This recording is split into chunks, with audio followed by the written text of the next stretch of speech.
Hello, guys, and welcome.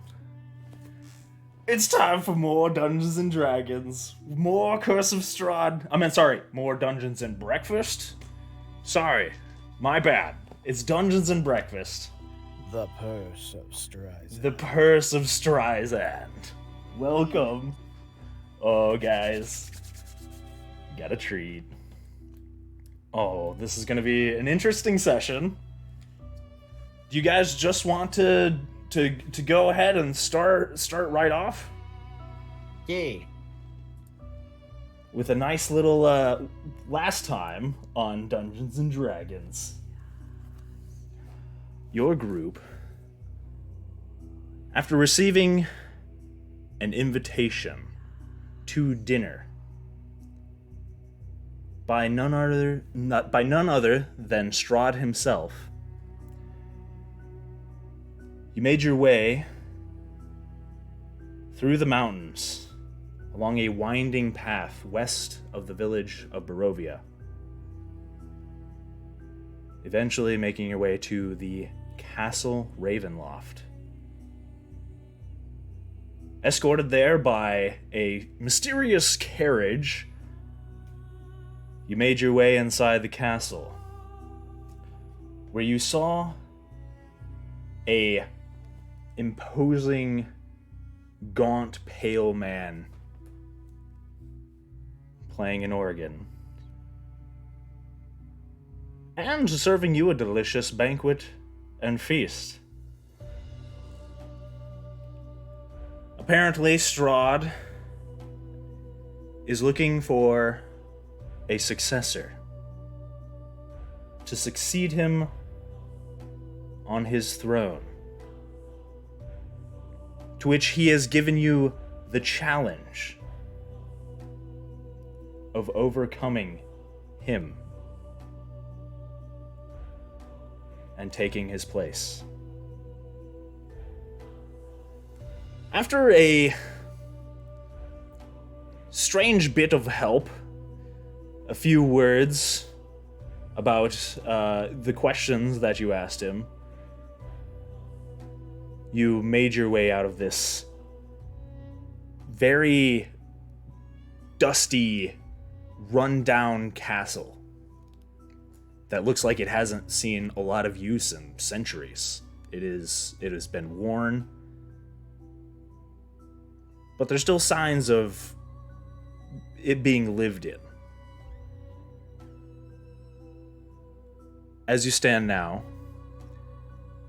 you walk out of the front gates through which you had entered the castle. Behind you,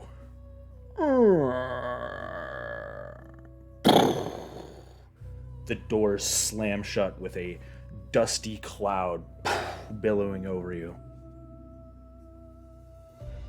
It is dark now. The moon shines high in the sky, covered by bits of clouds as they drift overhead. The mist, ever present throughout the area, seems stronger here. It obscures the large bridge through which you had come into the castle across. You can barely make out torches steadily placed along the way,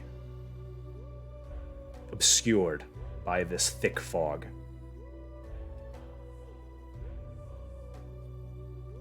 And that's where we left off. Where would you like to go? To the moon. Lift off! Rocket away! What options do we have? I would say back to the village of Barovia, because we have somebody waiting for us there. Yeah. Yeah, that's Yeah. true. It We is can a drop trap. kick the old lady if she's still there. Yeah. Don't forget there's those tents along Yeah. the way. What I was going to suggest, as it is a couple hours walk, isn't it not? It's like half a day to get all the way to back to the city. Yeah.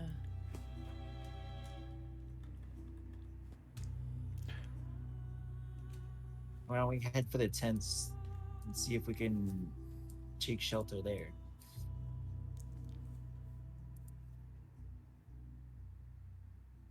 Okay. Who knows? Maybe they're friendly. That's a very big maybe, but okay. Optimism, Threx. Come on. It helps you get through a lot of things. Crowley, what do you think? I guess we can check it out, but we should be careful first before approaching. Agreed. We should scope the place out first before walking in straight away.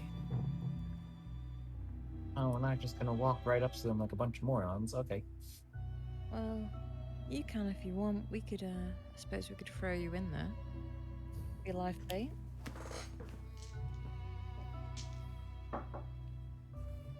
I'm trying Anyways, to make a point. let's get moving here because I would rather not stand right in front of Strahd's door for the rest of the night.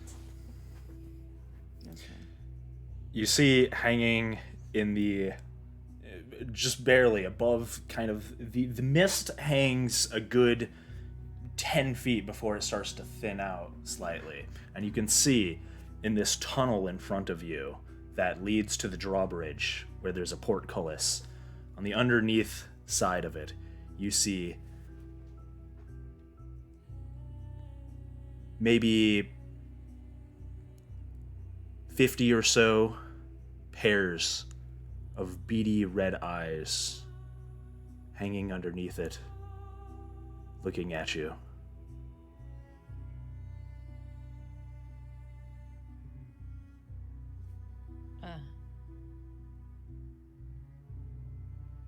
Well,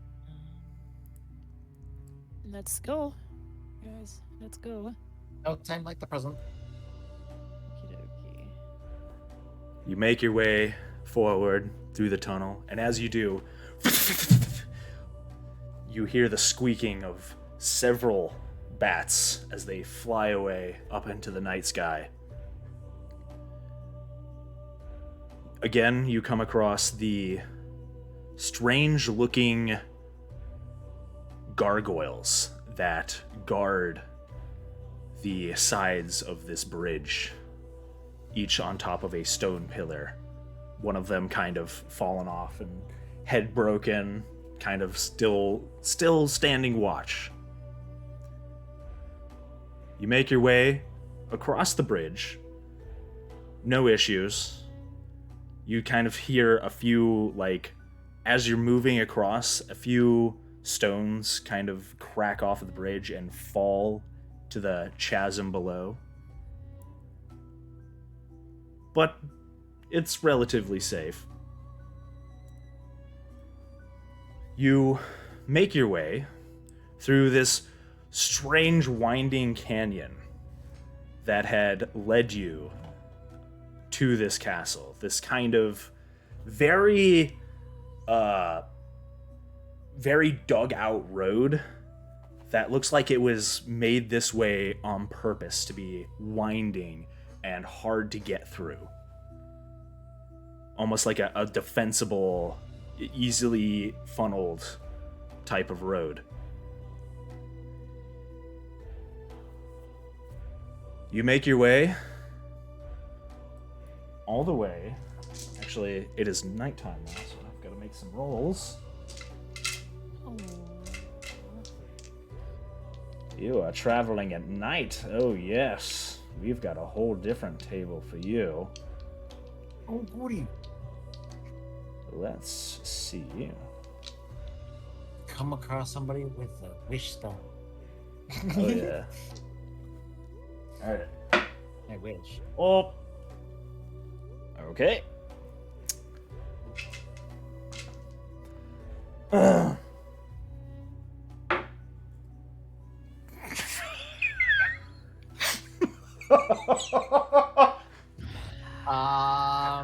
Guys. Having a very bad feeling about this. Thora just starts running. never good when the DM laughs like that. That usually means we're in trouble. Wow, the irony.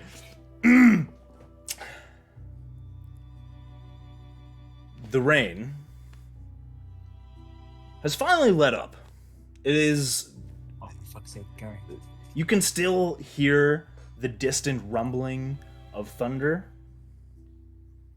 kind of off in the distance, as the storm has rolled by. The rain is still going. It is still a little trickle of rain, but nowhere near as heavy as it was when you were talking with Strahd.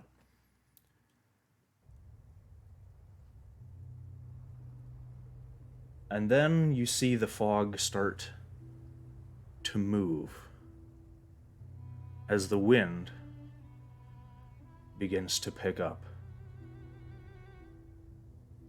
You continue forward through this winding road. As you come to the crossway that leads between the one direction to the northwest and the other direction to the southwest, you kind of stand in an open area.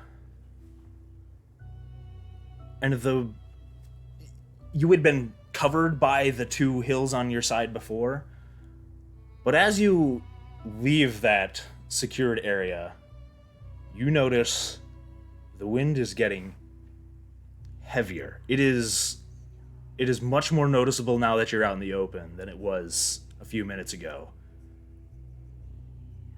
The fog is starting to swirl around, kind of almost drifting around you in an unnatural way as the wind picks up and begins to move it across.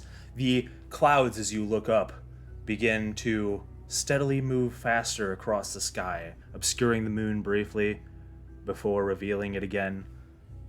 Large, round, much bigger than you've ever seen the moon anywhere else in your life.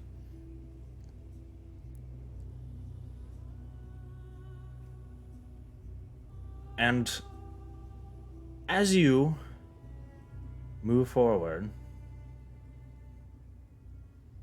you see it. A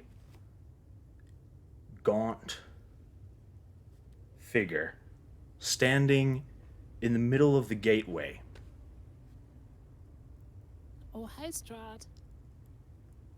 Not Strahd, but you are familiar with him. He has Strahd. a massive sword that he drags behind him. These glowing red eyes stare at you. This figure hangs its mouth open, agape. And as the wind picks up even harder, you hear this moan on the wind, loud and echoing, almost deafening. This the wind picks up even harder, and it is actually starting to get hard to keep in place. You bundle yourselves up even more, tightly wrapping your cloaks around you as the wind threatens to kick off even your clothing. Your hoods kind of go flapping in the wind. Let's use it as a kite.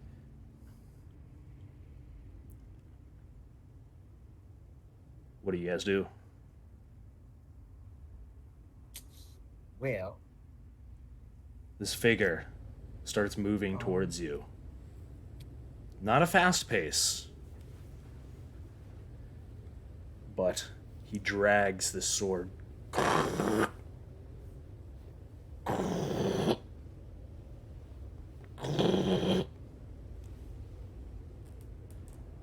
tattered clothing, a emaciated looking chest bare, skin almost hanging off of it.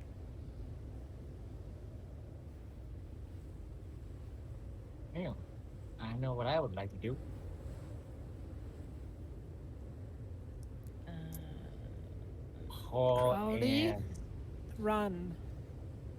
oops. And Thuxora basically starts running. probably that blade is bigger than us. Let's get out of here.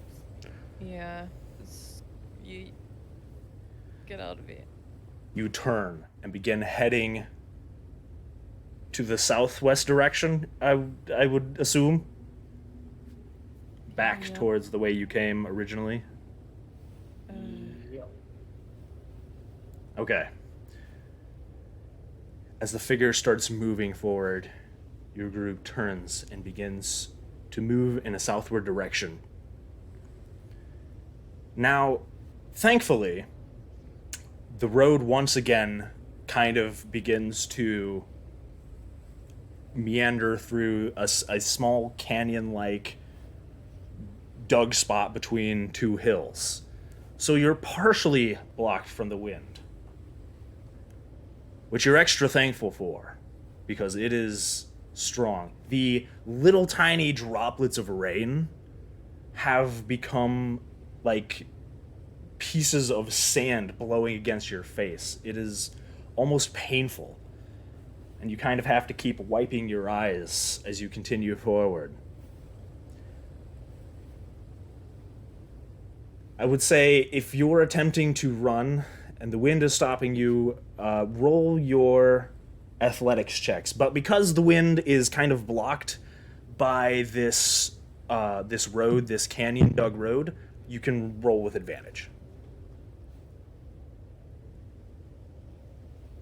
So all of you make a group athletics check with advantage.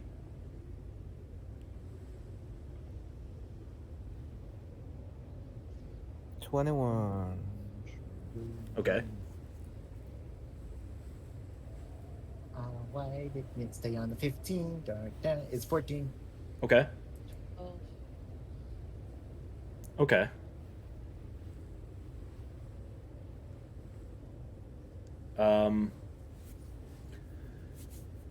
What did you get, Thuxora?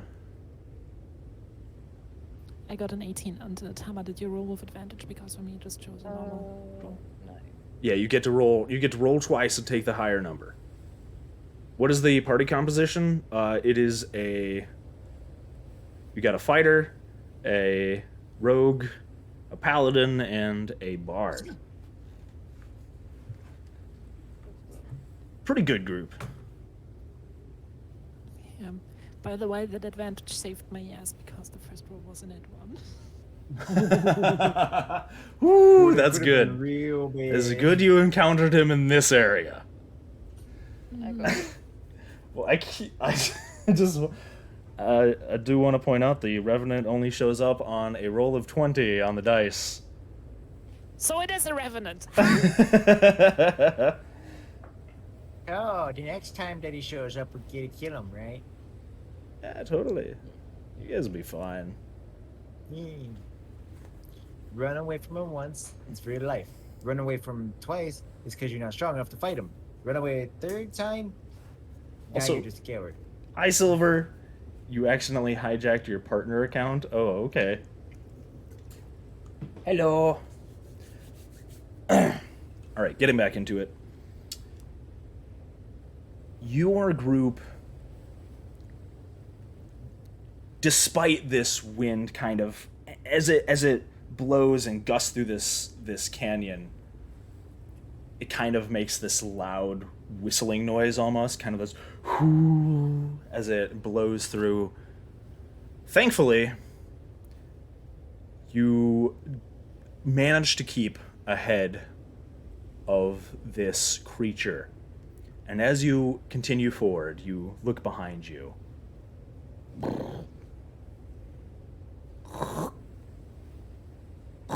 Dragging its sword. Somehow, it's managing to stay, despite its very slow walk.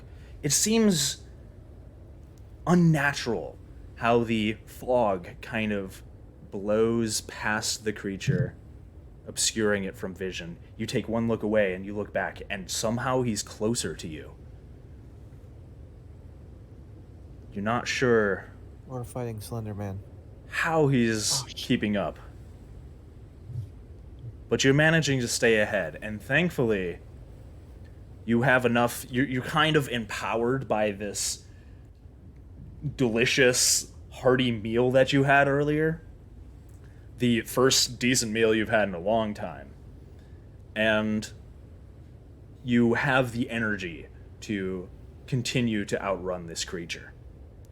You continue forward, moving through this canyon, until you once again come across the old kind of broken stone bridge guarded by more of these gargoyles, with this large waterfall to your right. Kind of, it's you don't know what's louder, the sound of this waterfall splashing down the to the water next to you, or this wind howling in your ears as you come across this bridge. It's going to be a little effort to try and get across this bridge with the wind howling like it is. But I'll take your rolls that you did for the athletics check. You said it was what were your rolls? It was 18, 15. 15, 14, and 21. 21? Okay. Yes, you guys are fine. You manage to walk across this bridge, kind of the wind threatening to glide you off of it almost. The creature still No, it's keeping good up. speed boost. It follows you. And as you make it to the other side, you turn around and look, and you see it just standing there. Standing on the bridge in the very middle, kind of just watching you.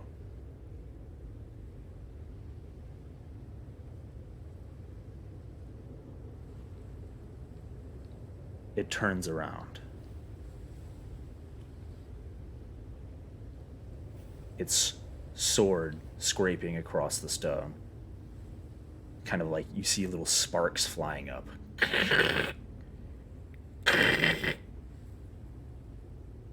The wind begins to die down. A large cloud of mist kind of swirls around you for a moment.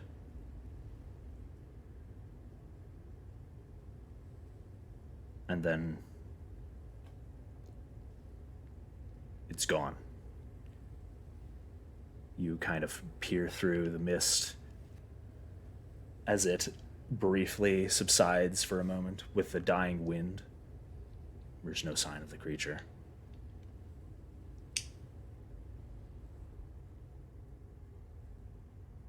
Maybe At it least that can't you can cross- see. Maybe it can't cross running water. I think that would be too good to be true. The hell is that thing? We don't know. But it's not the first time we see it. Considering the size of the sword, probably not very friendly. Botek. Did nobody ever teach you to never judge people by the size of their weapons? Did anybody ever teach you not to judge somebody by the size of the person? I have a very big weapon, thank you very much. I mean, compared to his body size, Botek probably also has a very big weapon. So That's right. following his own logic, he would be a very unfriendly creature. True that. Hey, what about me? Yeah, you have a massive great axe. That's, Or a great maul. Great hammer, I mean. Great axe. well, Botek, all I'm trying to say is that applying that logic, 2 out of his 4 would be horrible personalities. So, yeah.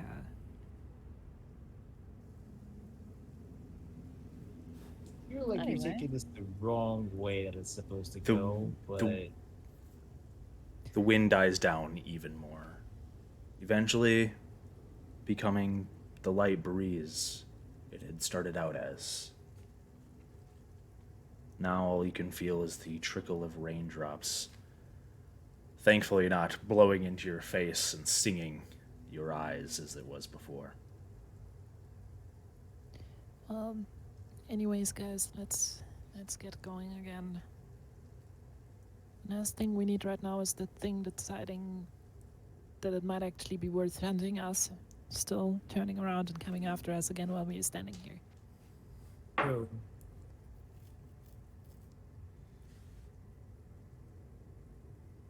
All right. Are you guys continuing on then? Where are you going?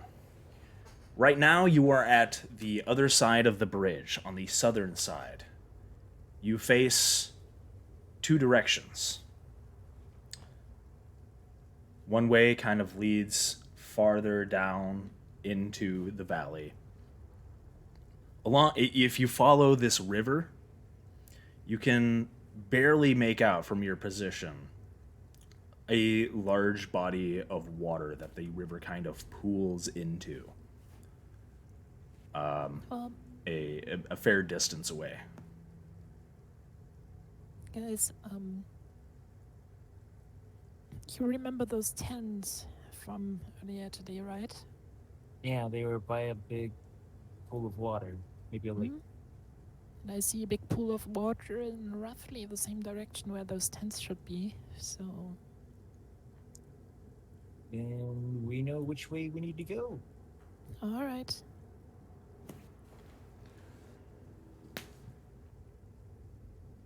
Okay. You follow this road. It turns from less of a road into more of this muddy kind of very. It's a well-worn path, but it doesn't have any kind of signs of particular. It was not designed originally to be a road. You do, however, see these kind of tread marks that would suggest that some kind of wagons had been moving through here.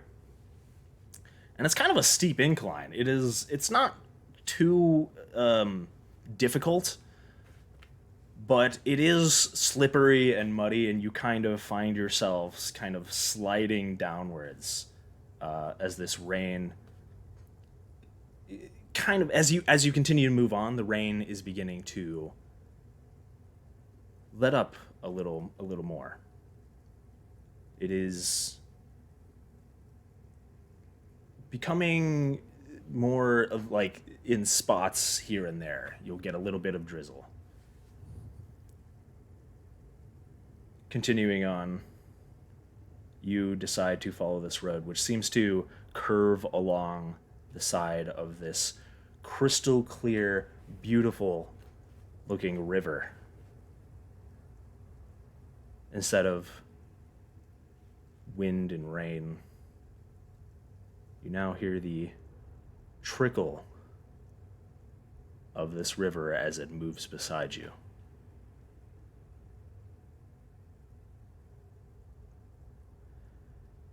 You follow the road for a good hour or so,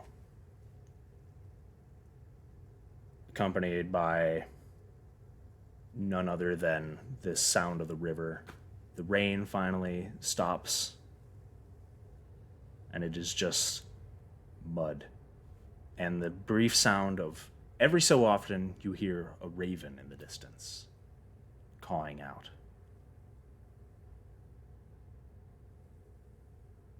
And once or twice, a wolf kind of howls briefly, and you freeze in your tracks, look around.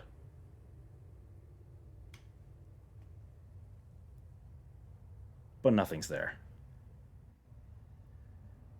You continue onward until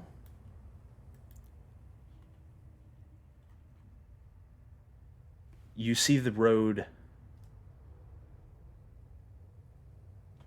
gradually turns into this wider, open area next to this lake that the river pools into. The clouds still kind of obscuring a lot of the sky, black, darkened. But there's a clearing here. And a large lake.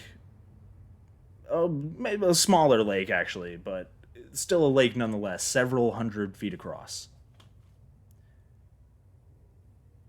And you see something that stands out against the darkness. A light, a large fire seems to be lighting up this area. And you do see these tents that you had seen before.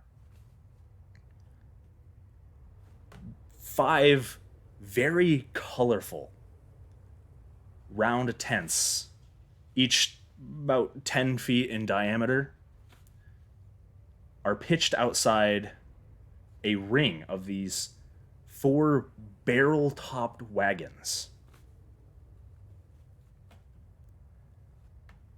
Next to the riverside is a much larger tent near the shore of the lake. And you see its kind of sagging form lit from within, this light shining through it. Near this tent, there are several unbridled, large horses, big, huge horses drinking from the river. And you catch something on the wind. The mournful strains of an accordion clash with the singing of several brightly clad figures around a bonfire.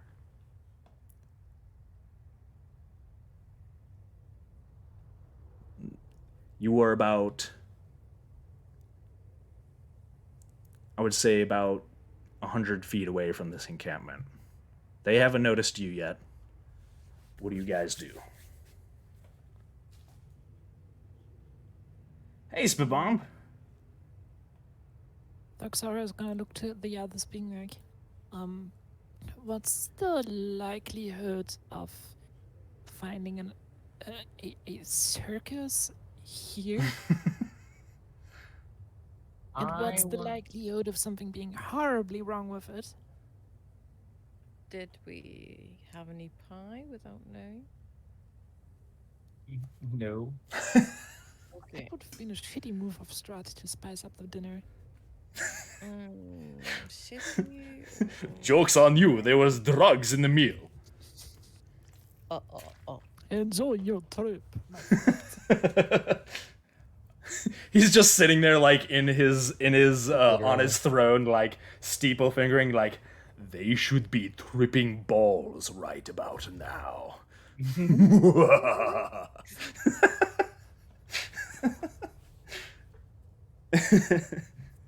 How you doing, Rel and Spavamp? He is confirmed Heisenberg.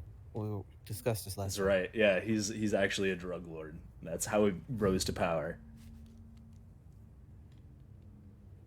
Breaking Bad was actually based off of Strahd's life. By the way, one thing that I really love is how they do the Say My Name meme, and then they actually say the name wrong.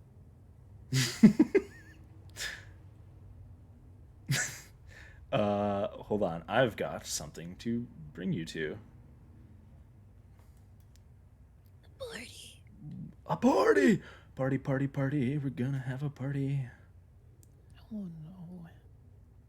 Bum, bum, bum, bum, bum. It's that Why time do of I year. have a very bad feeling about this? Bum.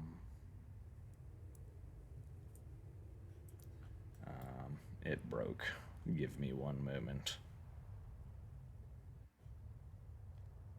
There should not. You guys should be able to see things, but you're not. Alright, see a pure black screen. Yeah. Let's turn that off. There we go. Well, Perfect. See if we can zoom out a little bit.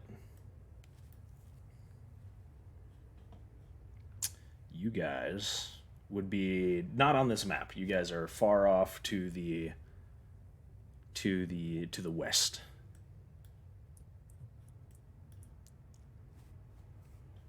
So, guys, what should we do? Should we just march in there being like, hello? Or should we be careful?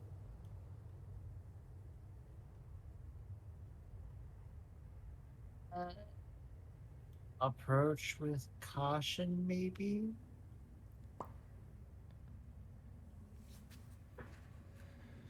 The fact that they have tokens scares me.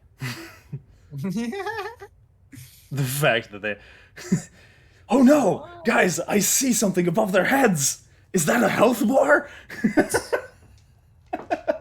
It's just. But wait, we're token. playing D&D. They don't have a health You bar. like you it's like that it's like Skyrim when you suddenly hear battle music and you're like you don't see anything and you just hear dum da da da da dum da da da da dum da da da da dum.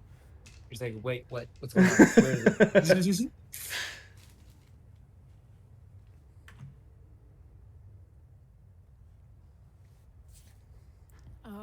Well, guys, I have an idea. Let us do this in a tricky way, my friends, you know? Is there any small and glowable objects laying around? There are several rocks lying about kind of next to the riverbed. There are plenty of branches from these trees.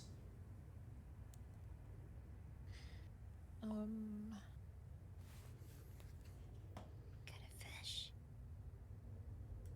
Thurxara is gonna signal the others to take a few steps back into the woods.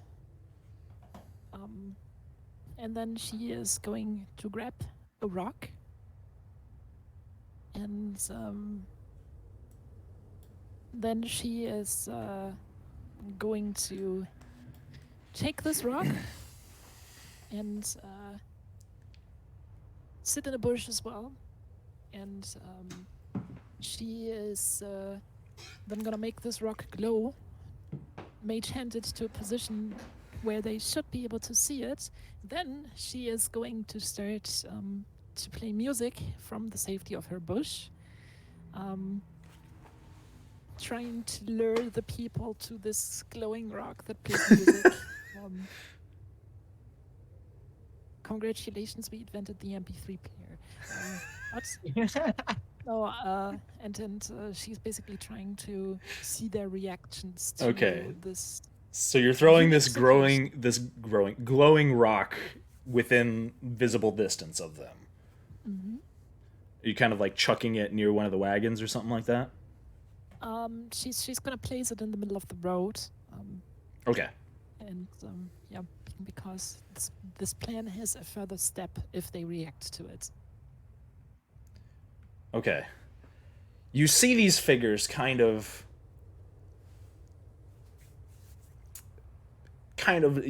there's one figure playing on the accordion, the other's kind of sitting around the bonfire. This very off-key singing kind of doesn't mesh with the accordion very well.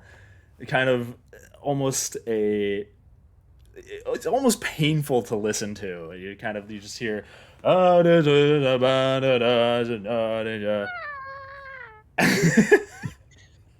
as a bard, you are appalled by what you're hearing. You have to overcome the desire to correct their singing and instrument playing.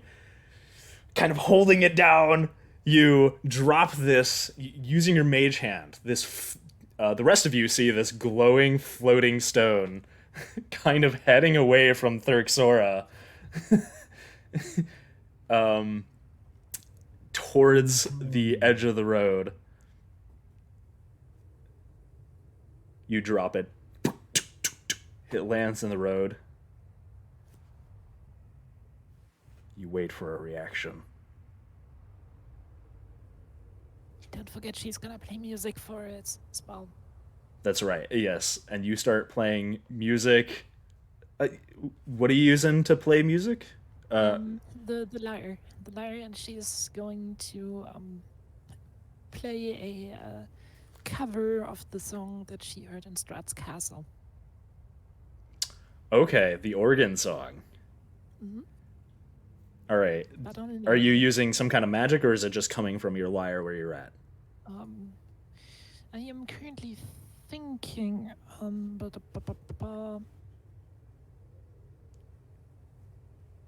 Yes, this is the Curse of Oh no! Strahd Even module. better. Well, I'm this is a using my great module. I love it. prestidigitation to create music.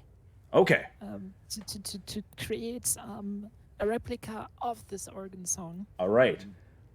Roll performance for me, just to see. I want to see how well you managed to replicate this song that Strahd had been playing on the organ back in his castle. That's a 12. A 12. You you heard the song once,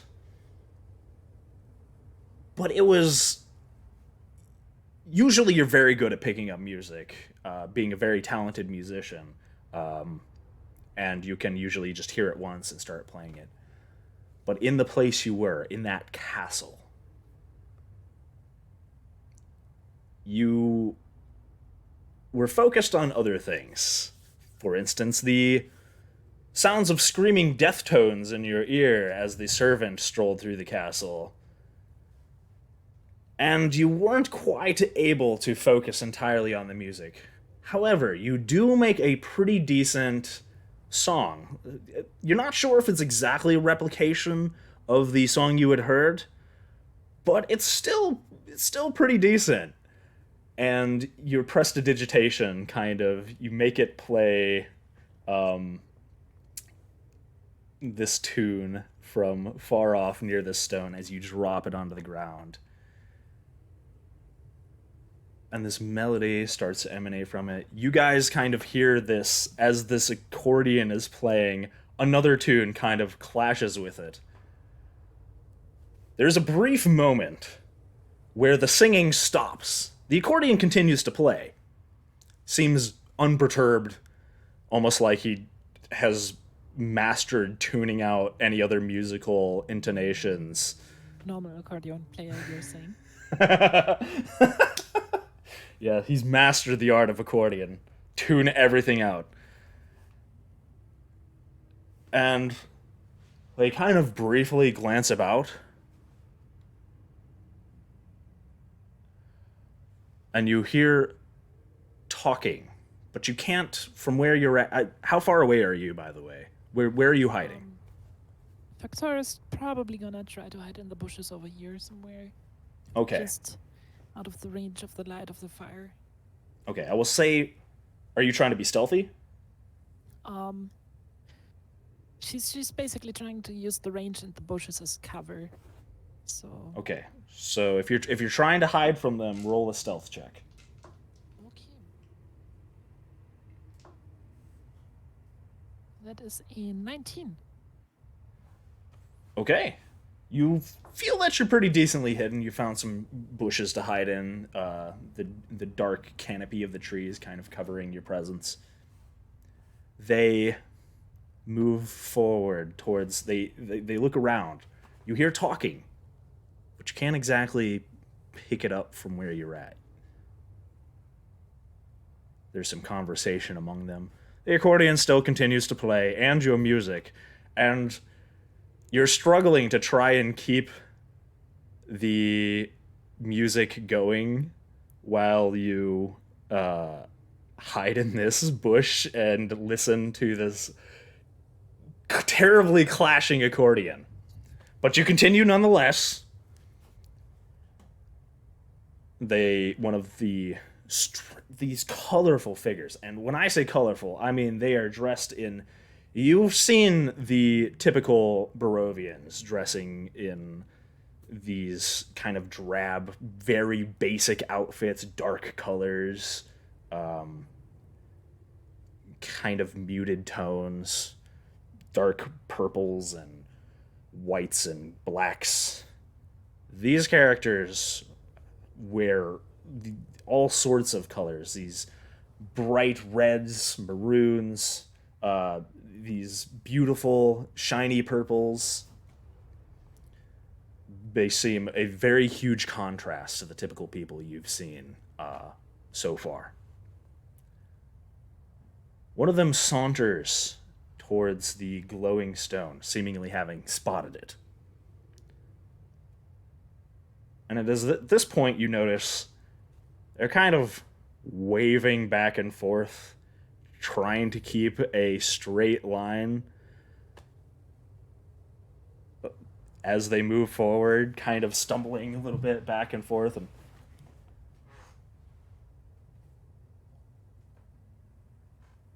I found a music rock. Who dropped the music rock? You hear one of the figure call back to the others.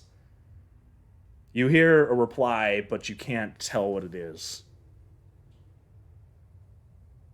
He kind of squints, looks at it, looks around.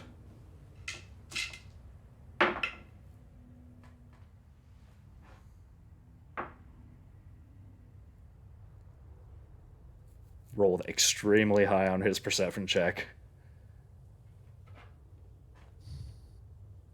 He holds up this stone. Actually, he would be with disadvantage because he's drunk. Never mind, he rolled a terrible perception check. He holds up this stone, looks around. Guys, I found the music stone! And begins to walk back towards the others. And they kind of, you suddenly hear like this, yeah! From a bunch of, now you see characters raising up these wine casks high into the air, and they begin, the music picks back up. Now a clash of not only your lute playing, your lyre playing, I mean, and the accordion, but also the singing as it picks up, and these characters try to mesh their singing with both the sound of one song and the sound of another entirely different song. This kind of mournful, doleful tone on this accordion at the same time. It is terror on your ears. You cringe instinctively. Okay, Thurxara is gonna stop the Prestooga-dooga-mooga-dooga? yeah, and Okay. make her way back to the others. Okay. You do so without any problems, and thankfully better on your ears. Yeah, she's like, if I can tell you one thing, then that these people seem to be drunk off their asses. Well, if they're partying and have a good time, maybe they're in a good mood. Maybe they're more friendly. Yeah.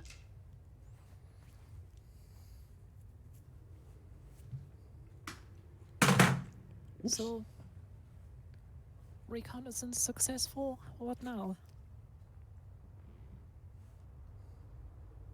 Well, have you never met anybody in your life, Threats? You go up, you introduce yourself, you tell them After what's you, going Botek. on. Sure thing. Literally getting up and going.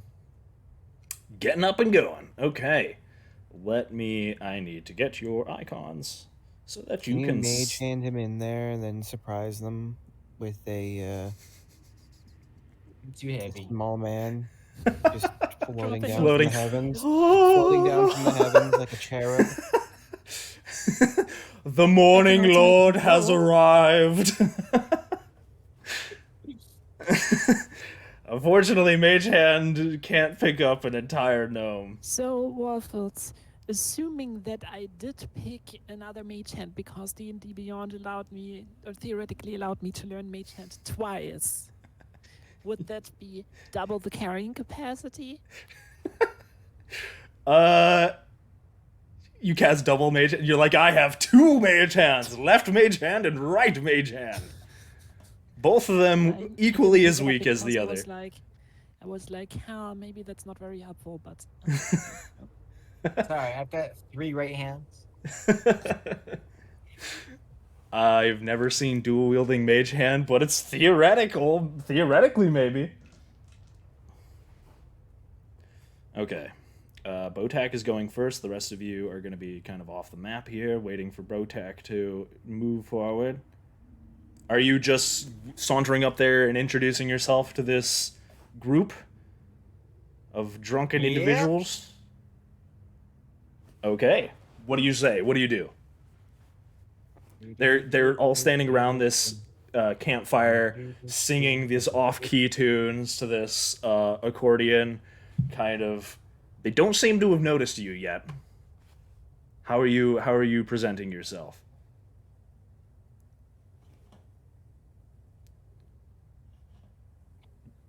I could go with something Amy, but I'm gonna go with something good. Okay.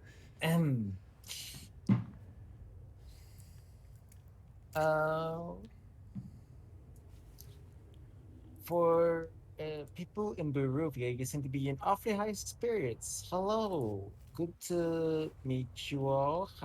How's the night treating you all? Hello. You see this entire group as they're singing. Suddenly it stops. There once was a. They look to you. You see a very brief confusion across their face. Then they look to each other. The one who picked up the stone. Ah! You! Is this your singing stone? You dropped it on the path! Oh no, I think that's my friend's actually. I think she dropped it. Then you are free to have it back! He begins to walk forward, kind of tilting back and forth. The other figures just watching for now. You look worse for wear. Damp, wet. You've been traveling. Yes, we've had a little bit of a night. We've had a bit of a night. Yeah, not a good one. Very very hazardous night. damp. Ah. Well, you are welcome, friends, to join us by the fire. We are in the bit of merriment, as you can see. Come, join us. Ooh, Have some of our wine. What I is heard- there to celebrate? Being alive, of course. You are alive, we are alive. Is as good a time to drink as any. Am I wrong? They all suddenly raise their wine bottles up, yeah, and begin singing their tune. The accordion player suddenly stops playing the mournful music, and you hear them kind of talking to the accordion player for a brief moment. He kind of nods his head, and the tune picks up a little bit. Come, join us by the fire. Sit down with us. Have a merry time. Are you guys going to the fire? I'm already there. Crowley's gonna slowly walk up to. Is it looking good over here, guys? You do notice that Botak has definitely wandered towards the fire. He's like asking if anybody's got a spare bottle of wine for him. They've already handed you a bottle of wine. As soon as you even started walking towards the fire, there was already 2 wine flasks handed to you, kind of shoved into your chest. Hey Crowley, I got wine. You want some? Do they have any rum? I don't know. Which of these is the accordion player? This guy right here. Thuxor is gonna come up to him. listen to his tune for a bit, and then she's gonna pull out her lyre and improvise along. Okay. You kind of listen to his tune, begin to match it. Like you said before, you're very good at picking up music and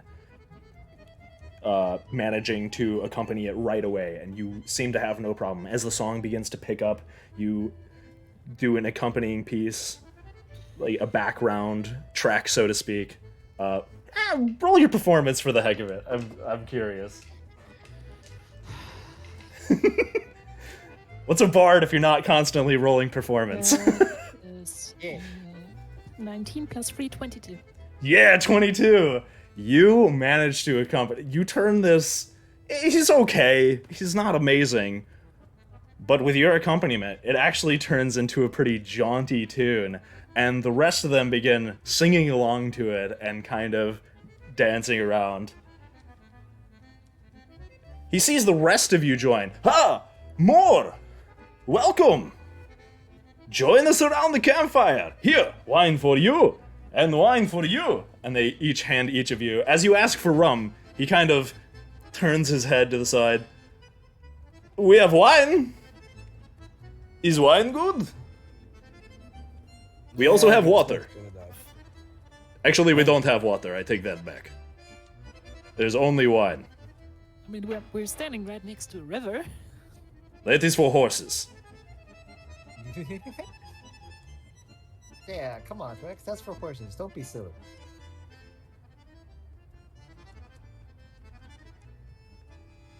Gwyn, as you go to sit down, they are all like in this happy sort of jaunty mood, begin dancing around, kind of locking arms with each other, dancing in circles, begin singing just general drunken merriment.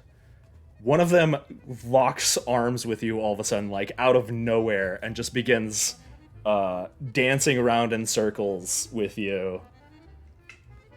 Oh god, oh god, oh god, oh god, oh god. Kind of spinning this drunken look on their face. God, I hate this. Oh, Jesus Christ. I mean... Gwen, loosen up a little bit.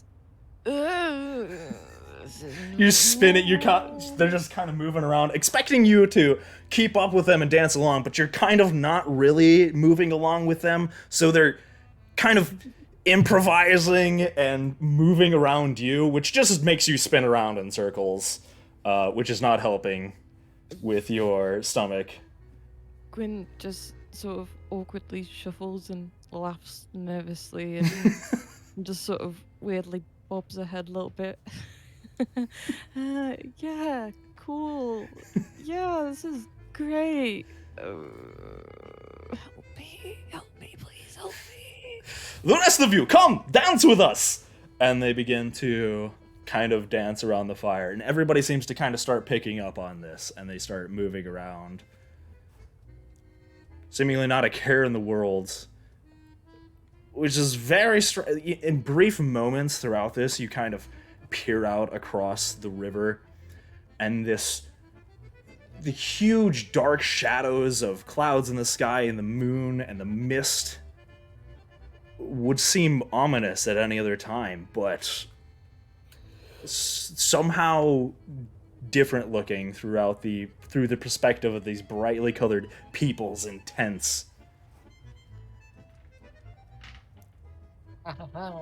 The woods are just as dark, but it doesn't matter because everybody's having fun. A good time and a good attitude makes the entire mood. Right, my new friends? Yes! Good time! Tell me, as he's kind of moving around and dancing, where does your group hail from? He's moving and just kind of doing a little dance around the fire, but he briefly locks arms with a woman and then locks arms with another person, kind of keeping his head turns towards you while he does so. All over the place. Well, you do have the look of outsiders upon you. It is fortunate that you found us tonight. We are. We don't get many visitors here. Yeah, I can imagine. Tell me, where are you going? We're actually returning to the city Barovia for because we were just summoned by Strahd to his castle. Ah, no need to go there. Sit with us. You should stay at our camp for a while, maybe a week or two. We have lots of wine. We sadly have other matters to attend to. Ah, But of course, We- you if outsiders. you don't mind, Always in a hurry. we if you would don't mind mind, for a we're more night. than happy to stay overnight. Yeah. Yes, of course. We have plenty of tents to go around. Heck, maybe we could make this fun time even more fun. Yes. We don't get a lot of visitors here, and anytime we see one, it is always a chance for more merriment. To our new friends! And they all raise their wine flasks into the sky, and again cheer together. Botek goes with them. Cheers with them. Okay, you all drinking the wine? Yeet. Xora is not. She wants to stay sober for the night. Okay, When isn't I? okay. Crowley's already on his fourth bottle. Crowley, roll Constitution for me. Second mug for me. You're like, I'm on my fourth bottle and my third pie.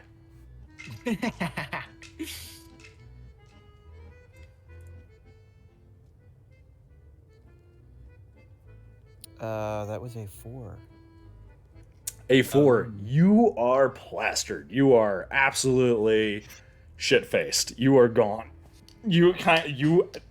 As they're locking arms and dancing around this fire, you are almost indistinguishable from the rest of these individuals.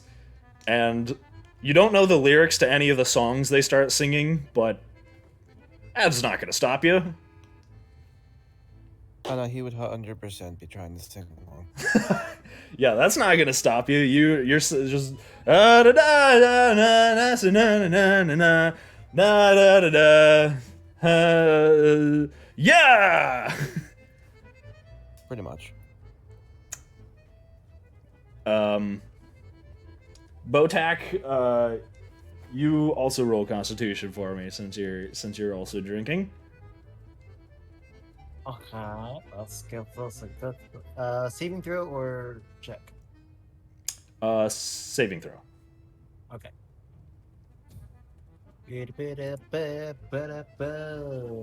That's an 8. Yeah, you're Sama's gone one. too.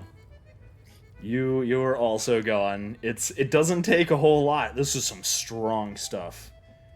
This is very, very good wine. It's delicious, actually. You've never had wine this good. This is as I've good had as wine in general. you have. You haven't had wine in general. This is better than a lot of the general stuff you find in bars, the ales and things like that. Just an ale and maybe like a beer or something. This is amazing, and you can see why everybody's drinking it. The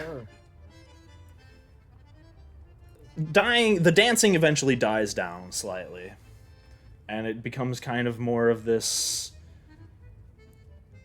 low thrum of the accordion kind of slowing down and becoming less fast-paced. And Thrixor, are you gonna keep playing with them? At some point, she is just gonna sit there and listen. And while she's doing that, she is going to do the same thing twice with 2 different objects. She is going to use her Identify spell on two things in her backpack, specifically Okay. the cloak from the mansion. Okay.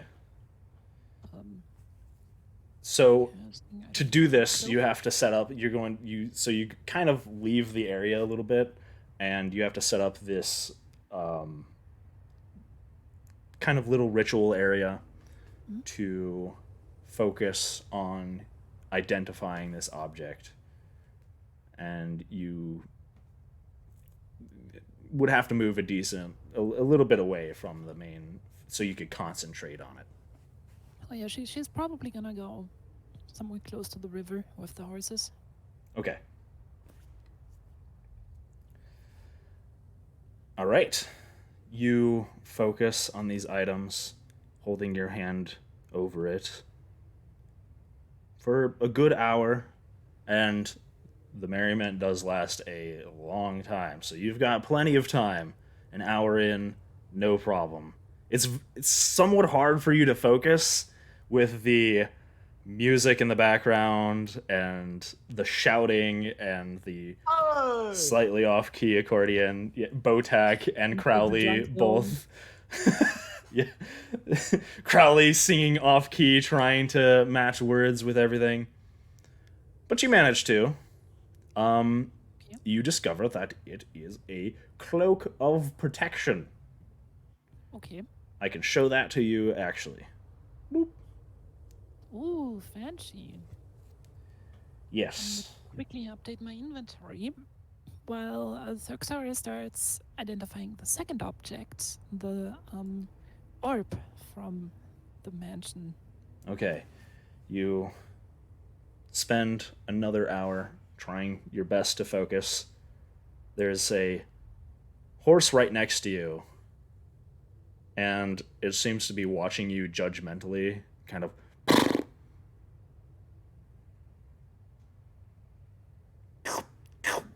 Drinks from the water, staring at you. You focus on the object,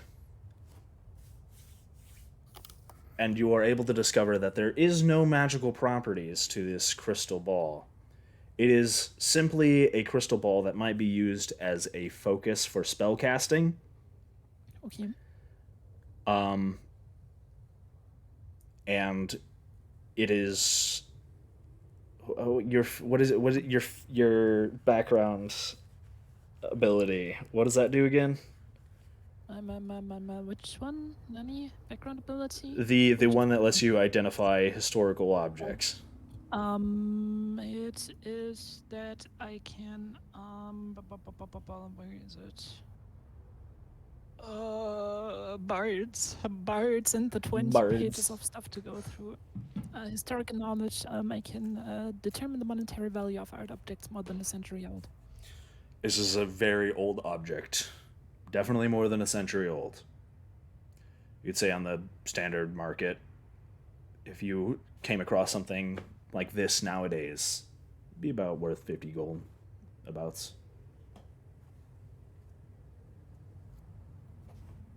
Oh! God damn it, Botek. And that is the second identifier. Okay. Cool. Oh, and Waffles, one short question. Does it really take that long? Because in the description it says casting time is 1 minute and not 1 hour. Oh, sorry. It should be 10 minutes. Yeah, it should be 10 minutes. Sorry, I was thinking Yeah. an hour. My brain farted. No, it should be 10 minutes for the Okay. ritual. If you're casting ritual, yeah. Yeah, if you're casting it ritual. If you're not casting it ritual, I think it should be a minute. Yeah. Yeah. Are you ritual casting it, or are you using a spell slot? I'm using a spell slot for it because Oh, we're okay. probably gonna have a long rest, so doesn't matter anyways. Okay, so you use your spell slots. Never mind. It takes you very brief. You're just like you channel all of your magic through your. I That's mean, my I'll music. do a ritual. Let's just run with the ritual, so we don't have to change up the narration, and so the others have more time to get drunk. Okay, there you go. It takes you about 20 minutes, and you are done with identifying the objects. Cool. and she's gonna put on the cloak. Okay. It seems, as this time has passed, Yeah. are the rest of you guys doing anything particular? Dancing. Or just. Monty's teaching them a shanty. Okay. Alright, so. There you go. I put it in the D&D campaign. Oh boy. Oh no. Oh no. Can you play it through Roll20, or should we pull it up separately? Ooh. Hmm. Is it copyrighted? Am I It's gonna a get game DMCA'd? soundtrack. It's a game soundtrack, so it should be fine. Oh, it's from Assassin's Creed 4. Yep. Okay. Assassino. Okay. Well, I'll play it. Here we Okay. go. Crowley, you kind of begin to you try and teach them this shanty, and they are all about learning new songs and things like that. The accordion player has put away his accordion, and they've brought out a strange stringed instrument that you're not familiar with, and begin to play it and try and match with the tune. It's an And electric guitar.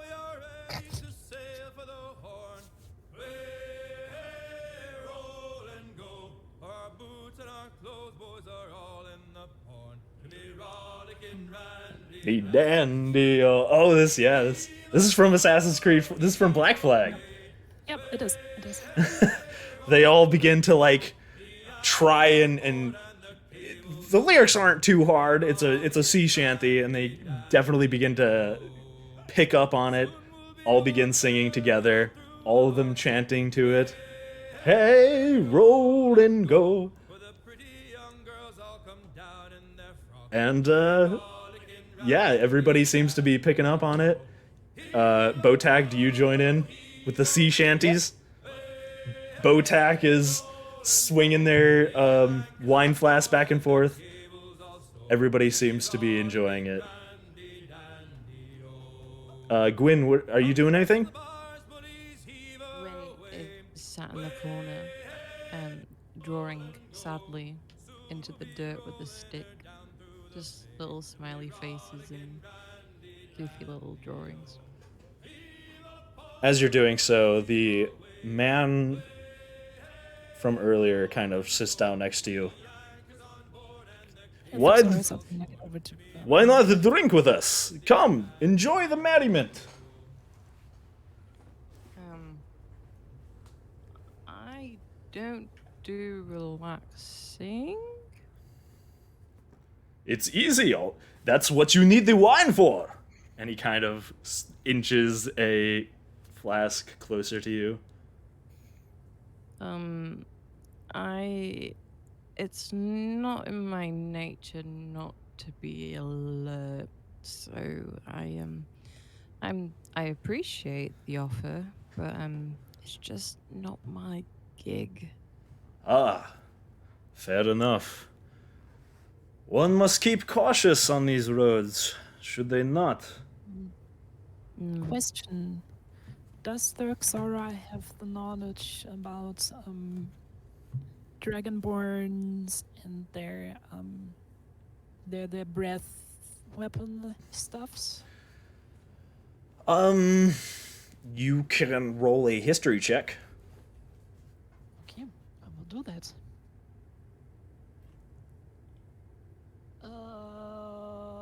8. An 8. You are not entirely familiar with dragonborns and that race specifically. You haven't met a lot of them in the time that you've been wandering, and you kind of try and do your best to think back, but nothing really comes to mind. So she never heard about them. I mean, it's just the general information. She doesn't even need any details. It's just the general tale of them being able to breathe fire or something like that. Yeah, I mean, there's general people know of dragonborns, and they are known as very proud, a very proud race generally, as they're usually talked about. But you've heard that they have some abilities to do with dragons, but you're not entirely sure. You Yeah, know okay, that for there is start, myths about them yeah, breathing fire and things like that. Yeah. she's basically gonna try to save Gwyn a little bit in this talk. She's like, "Hey Gwyn, I've actually heard rumors that you can do things dragons can also do, like breathing fire or something. And I've heard that doesn't go well with alcohol. Is that actually true?" Yes, exactly that. Yes, that's precisely it. And I don't want to cause everyone any problems, or I don't want to be seen as a danger to you all. So I feel it would be best just to go over here. And Gwyn just sort of creeps slowly away. Understandable. I mean, better this than her setting the whole camp on fire. Yes, everyone finds their own merriment in their own way. Do not worry. Thank you, she says from a distance. Certainly, your group has done some traveling to arrive at this spot. Do you have any tales you can tell us? Yeah, sure. You know what, everybody, listen up. I have a song to sing for you. Okay. And They listen all closely, pay attention. so you might tell the tale yourself one day. And she basically starts performing the song again. She performed earlier at Barovia, with an additional verse about them traveling to Strahd's castle. Basically telling the tale of their party so far through music, how they walked into the woods to hunt wolves.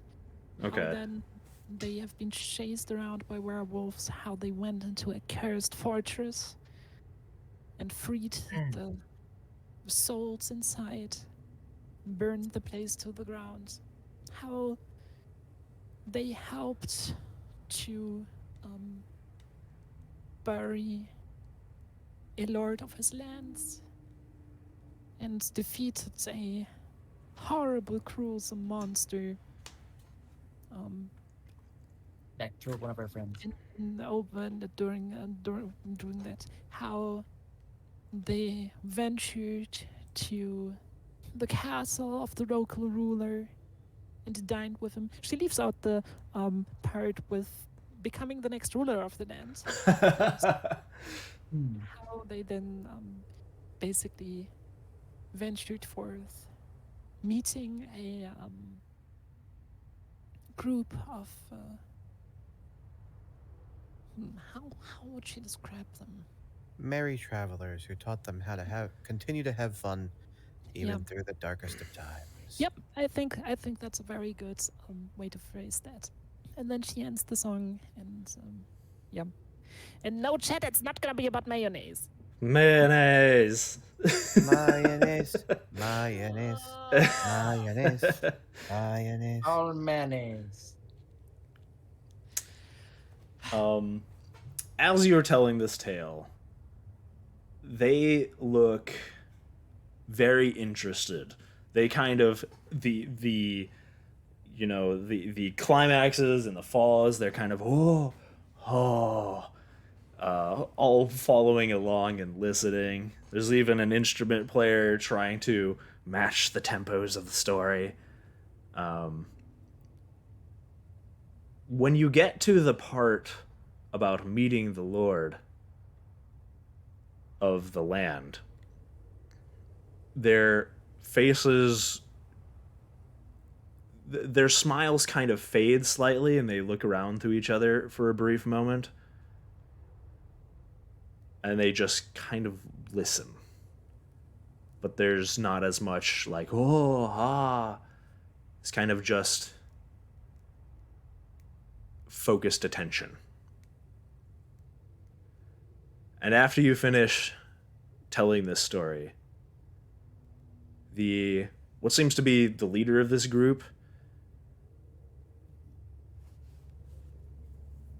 there's a pause for a few moments. So, you met him. Tell me, what do you think of him? He has a very interesting instrument. He's a pervert. Yes, those are all true things. I would suppose. Never heard anyone describe him as such, though. Uh, He's an asshole. he's trying to flirt with girl in Philip. Ah, yes, he does have a weakness for pretty women. And you will not be the first to describe him as such. He turns to you, Crowley. The Xora just smiles and is like, "Thank God that I'm not pretty." um, Good thing Deadly is. looks around and is like a toast to being ugly. Oh shit, toast we to gotta that. guard Gwen. We gotta guard Huzzah. Gwen. Nah, I don't like dragons. I'm cool. He looks between all of you. If I were you, I would do your best to be careful around him. Then Everything he says might not be as it seems. I He- don't think we ever had any intention of trusting the guy. I believe in him. Is Except him. He's stupid. old and intelligent. You'd be wise to keep your guard up at all times. That is my advice to you. Now, more singing! And he begins to dance yet again. And everyone seems to be getting tired, except for him. He's kind of moving around still. But you can definitely tell the excitement is wearing down as the bonfire slowly dies over the course of the night and throughout this story. He's a well-seasoned college student. He can hold his own. Wow. Schmudel. As a well-seasoned university student, I feel offended. Well, there's a difference between that and then the intelligent ones. Yeah. See, there's universities where smart people go to, and then there's college where drunk people go to. Well, joke's on you, but university is the same. I've seen people sit in university classes with bottles of beer. In fact, our university has its very own brewery. Hey, gotta learn the craft somewhere. I'm not gonna tell you what I did at university. One day, Tama. You learned how to One sell day. glasses to people? You don't want to know. He drank wine and had much merriment. Yes! Yeah. Yeah! Really? One day, we'll save it for a Tama story time. What? Oh, I'm so curious now. Now I have to know. Oh god. You have to tell me off stream. I need to know these things. Oh god. Okay. When stream is over, we're gonna have a talk. Shut. I'm gonna Um, miss it. Yeah, as everything begins to die down, it gets quieter and quieter. More of them just seem to be passed out next to the fire. There's starting to be sounds of loud snoring. Men and women just kind of dropping wherever they happen to lie.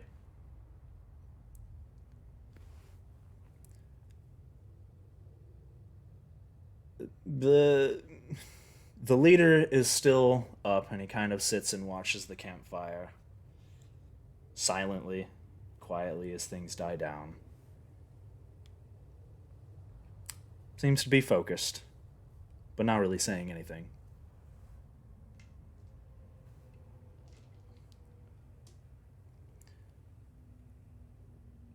Is there anything you guys want to do? Are you going to try and find a place to pass out, or what are you guys doing? Carly's already beat you to the punch with that one. Are you just like on the ground going? He's so what I imagine is there's probably logs that they're sitting on, Yeah. and it's just his legs are kind of draped over the logs while his back is completely on the ground. He still has an empty bottle in his hand. He's just out cold. Okay. You guys see Crowley just out Uh, cold on the ground, just On the other side of the bonfire from him, on another log, there's just Botek. He's just laying on the log itself, just on the one leg log. on each. Just ugh. You guys see, yeah, Passed draped out. right over next to To- Botak, there is Five just a months. man just breathing all over Botak, just Using Botek as a pillow. pretty much. Kind of his Yeah. arm draped over him. Thuxor is gonna look at Gwyn and basically just be like, "Hey, Gwyn, let's look for a place to go to sleep, okay?" Yeah, sounds good. Unless one of us wants to stay awake watch. I mean, we can take turns if you want. Yeah, I'll go first. It's fine. No need. Get your rest. I can keep watch for the night.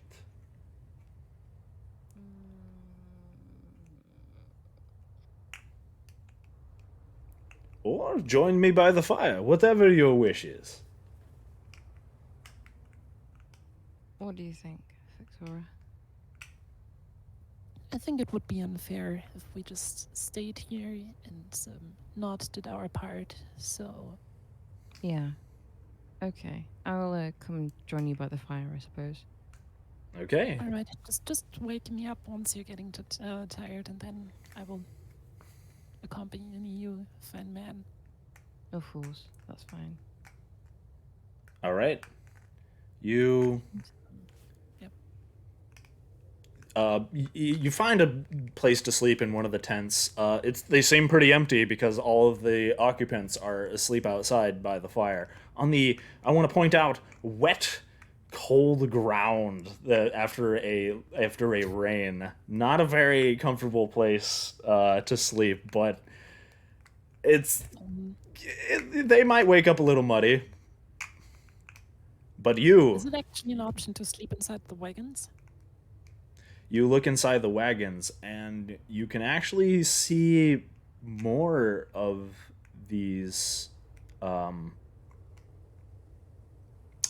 more of these travelers. They seem to be ones that you didn't recognize from around the campfire. You kind of open up, or you kind of peer into one of the wagons, and you see like a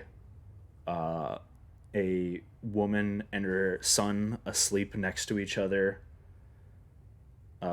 An old man, kind of people that weren't taking parts in the revelry. You check another one, and it's empty. Okay. Thuxora is probably gonna lay down in the empty wagon, just quickly signaling Gwyn that she's gonna sleep in there. Okay, you lay down in the empty wagon. There seems to be a little like place set up for a cot, so you can actually sleep in there. It's nice and comfortable. Botak and Crowley, you guys might wake up with a sore back. Slightly. Fine. Gwyn, are you doing anything while you rest by the campfire for the night? Not really. I think she's just looking over her axes and just watching the shine reflect off them. Okay. You stay by the fire for the night, kind of shining your weapons, making sure they're well taken care of. The man kind of turns to you after staring in the fire quietly for some time. You are, well versed in death and fighting, are you not? I suppose you could say that. I've had a history of it, yes.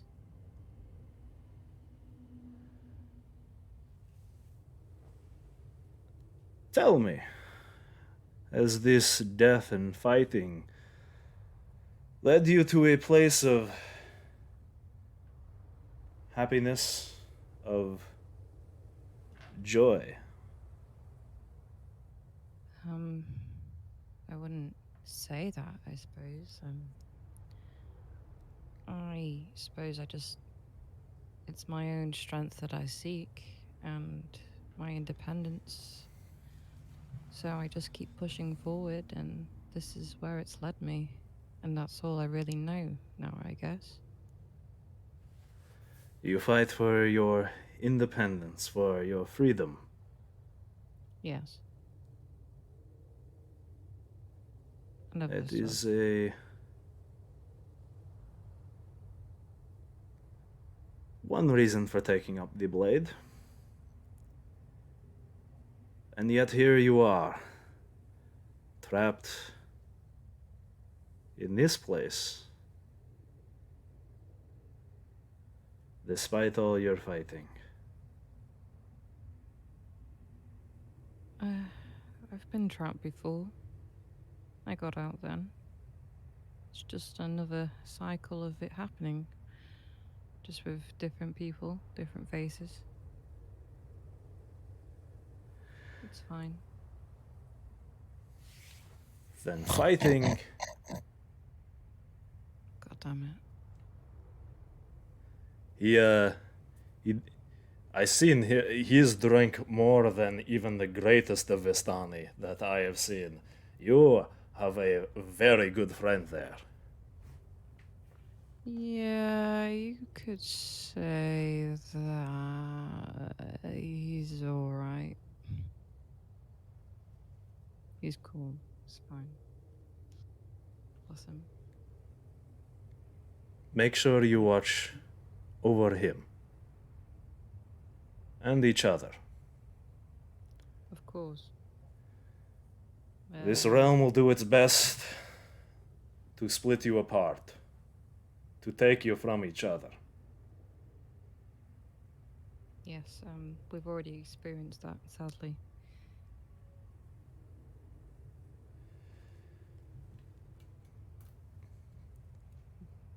Do what you can, because you are not the only ones trapped here, struggling to escape. Are you speaking of yourselves or someone else you know? The only ones allowed to leave this realm are us Vistani. We can come and go as we please. But we are the only ones. We are the few.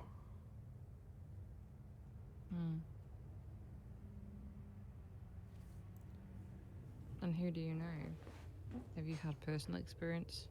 Do you have people you know that are close to you that are not in your group that have been trapped here?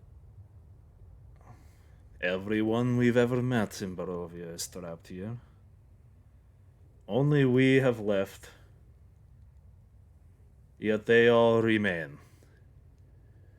Even death does not let them escape from this place. Yeah, we've seen the spirits.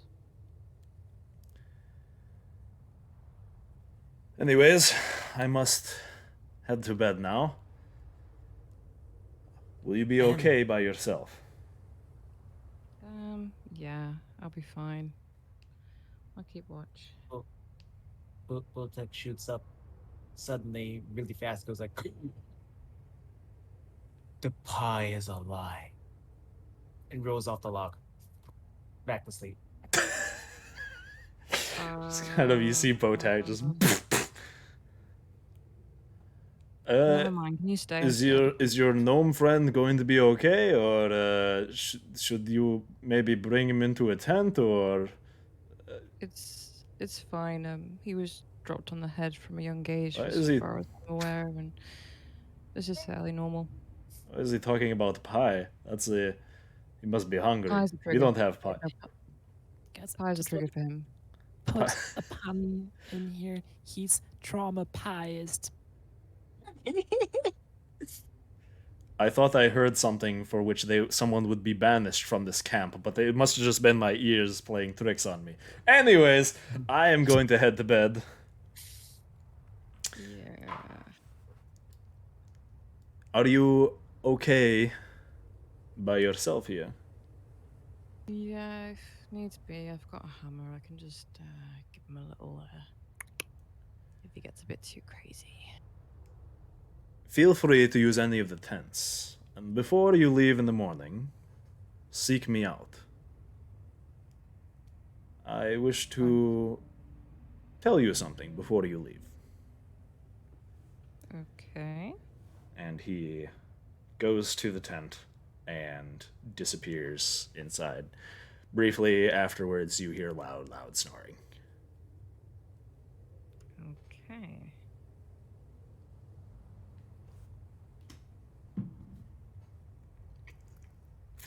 The rest of your watch, are you keeping an eye out, or what? Yeah. Just hanging out by the fire? Keeping an eye out. All right, roll perception. Okie dokie. 14. 14.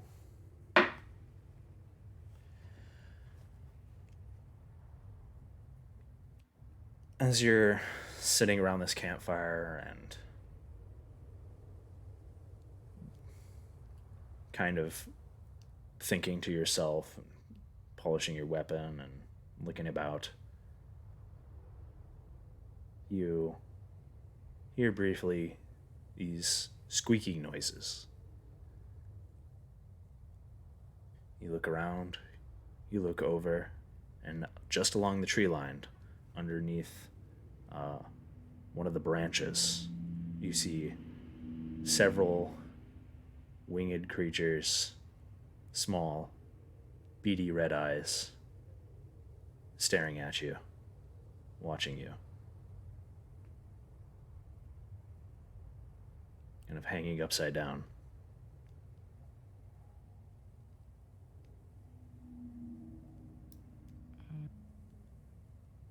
Hello?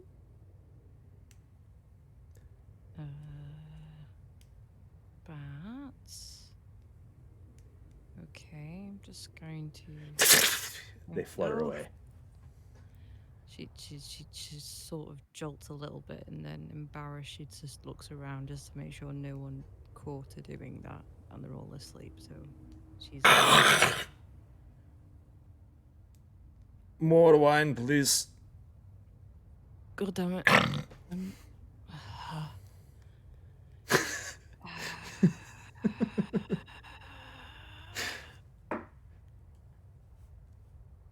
Okay.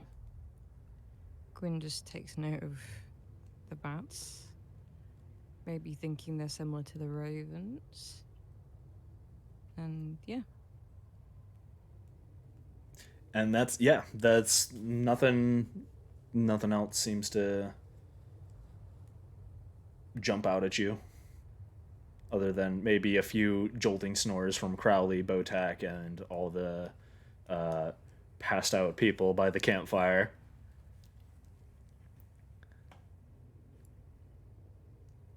You continue without incident until it's Therxora's time for watch. Okay. So Gwyn lightly wakes up Therxora. She informs her of the incident with the bats, and just warns her about the pissheads that keep giving her jump scares. Okay, Thoxora is basically gonna take over watch and recommend her sleeping spot to Gwyn because it seemed quite nice. And dry, mostly dry. Yeah, and very dry compared to outside.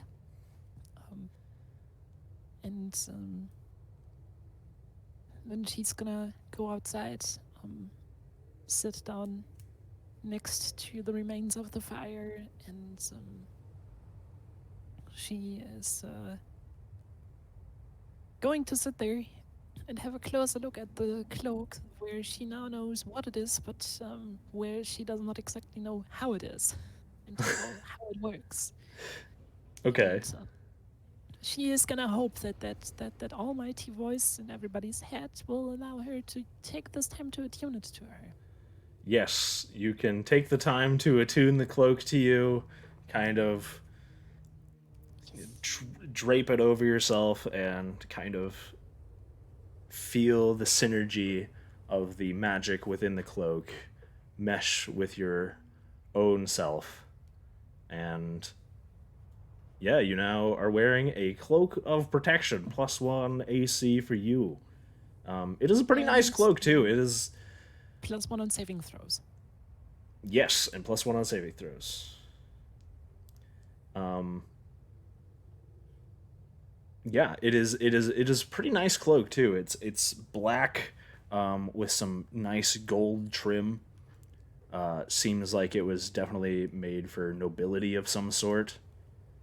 Well taken care of, despite the place you found it in, the old nasty basement of that house. But the magic seems to have kept it clean and well protected from moths and such.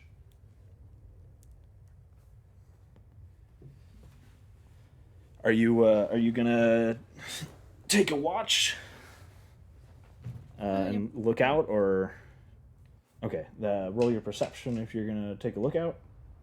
Perception. That's an 11. 11. Taking note of Gwyn talking about these bats that she had seen before,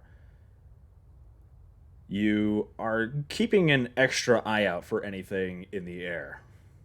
And as the mist kind of sweeps through the area off of the river behind you, you definitely do see fluttering forms briefly caught in illuminations of the moon fluttering through this mist. They land briefly on branches and then take off again. Then there's more. And those take off. And it seems this process keeps up for most of the night. They don't seem to be threatening you or any such thing, but there's definitely a decent amount of them. Okay.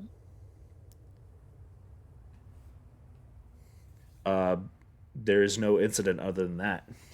They don't seem to be bothering you. They're just kind of fluttering around, catching insects, kind of. But other than that, no incidents occur. Unless you want to, is there anything else you want to do?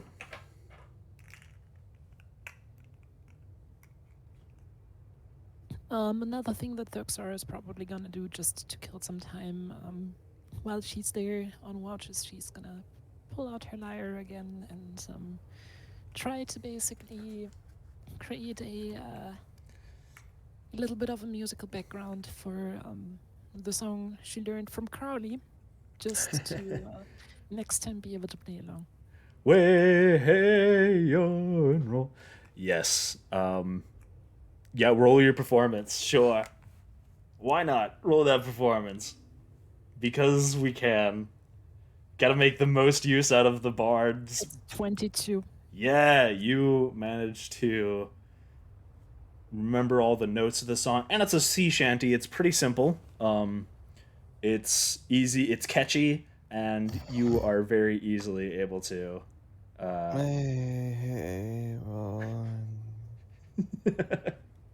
And Thuxara is spontaneously gonna turn this very simple sea shanty into something of the of the degree of complexity of a sonata or something like that.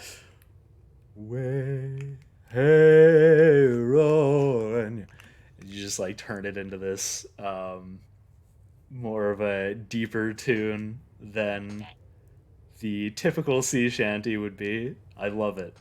And you don't have much problem doing so. You turn it into a slower, more melancholic version. And so on and so on. I love My it. keyboard is in a very awkward position for me to play while I'm sitting here looking at the rest what's happening. So Oh, you got the I'm not keyboard hooked gonna up? do Wait, can you play? it.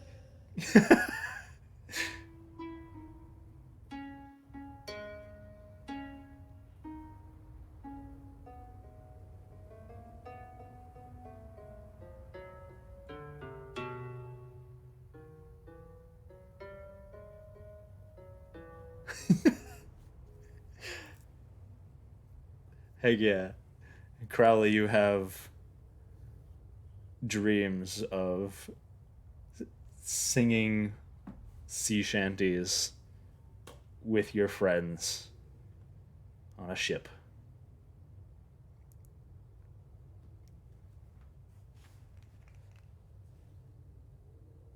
Do you head to bed after that?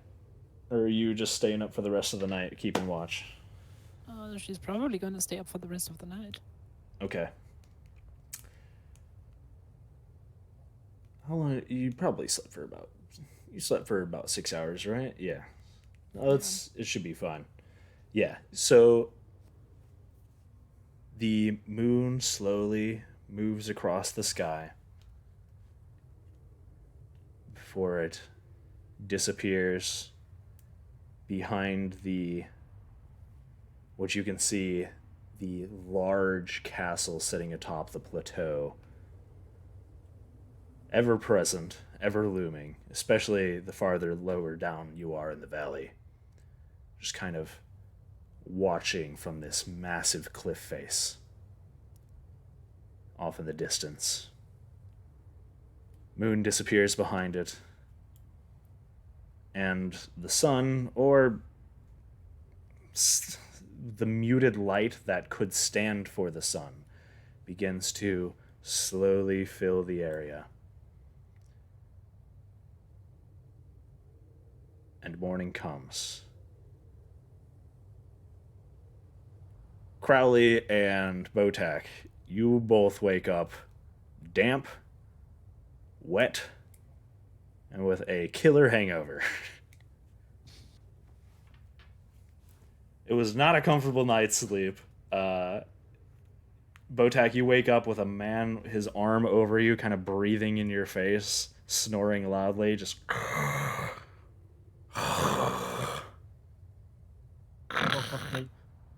I woke up mid uh thing and was like high as a lion and rode off the log. Yeah, he managed to find his way back to you. Okay. It's like having a plushie. Kind of. It's a plush gnome, but it's I'm s- real. Yeah. I'm It's I'm called I'm squishy. Did you sleep with your armor on, or did you take your armor off? Armor was off. Okay, so he's kind of just he's cuddled up with you. You're having a nice cuddle pile with this man.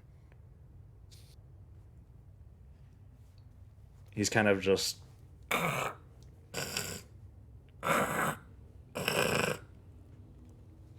the wine on his breath stinks.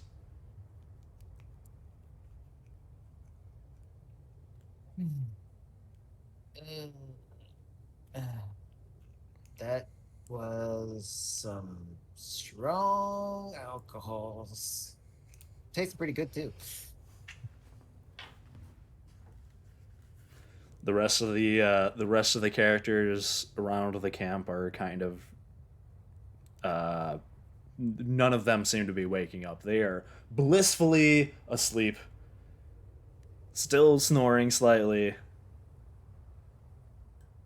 No, the light does not seem to be stirring them awake very much. They are out. Over here real quick.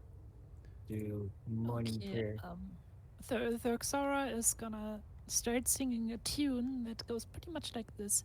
Wakey, wakey, rise and shine. Get your ass up, there's no more wine. You just hear like Oh, next to no. you one of the women on the ground just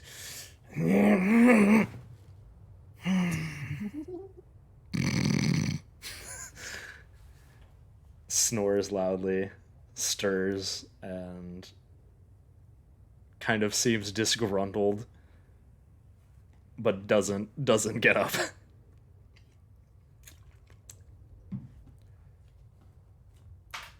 Gwyn, you slept nice and comfortably. You wake up nice and dry, feeling well rested. You had a pretty good night's rest. Feel great. Don't know about them guys.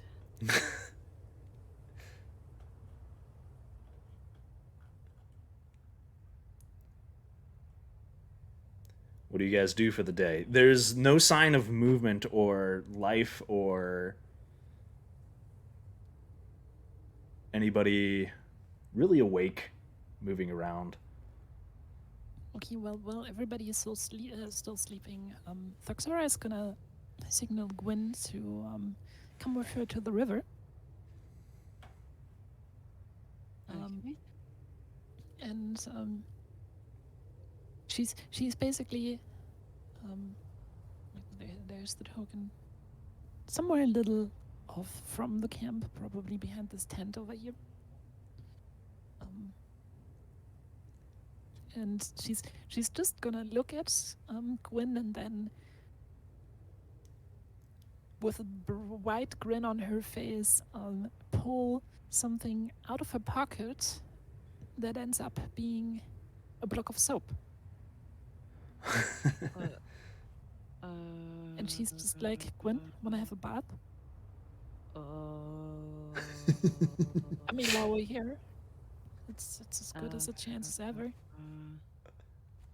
The horses are just kind of Okay. kind of all together in one spot.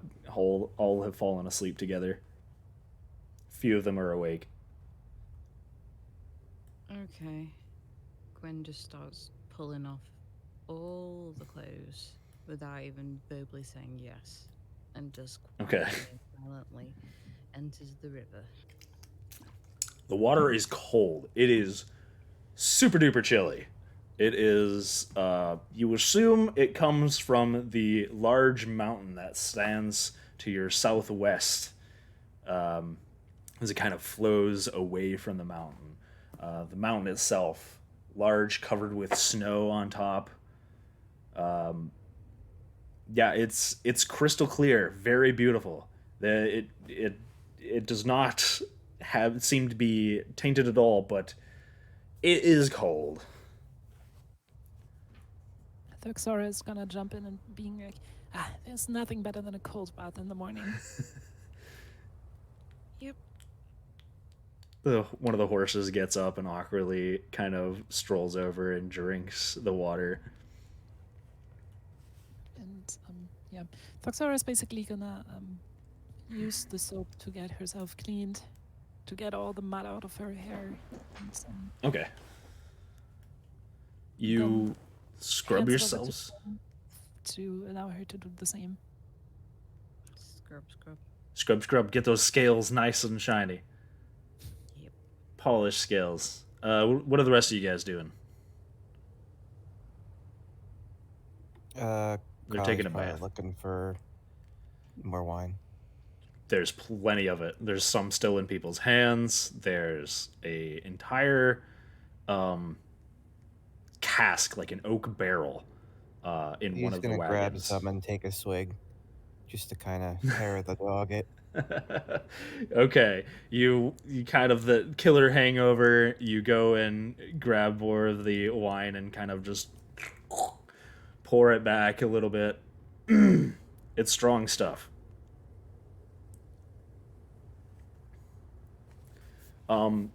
Yeah, as you guys, two of you take a bath in the river, and everybody kind of moves about. I realized I was muted. Oh Botek is no. doing a morning prayer real quick. Okay, Botag's doing a morning prayer. Nerd. uh, to Tolvirian. Oh, morning, Lord. Please give me more camps with wine. It's hard to concentrate on your morning prayer with the kind of hangover that you've got going on. A little bit of a headache, not as bad as Crowley's, but still pretty bad.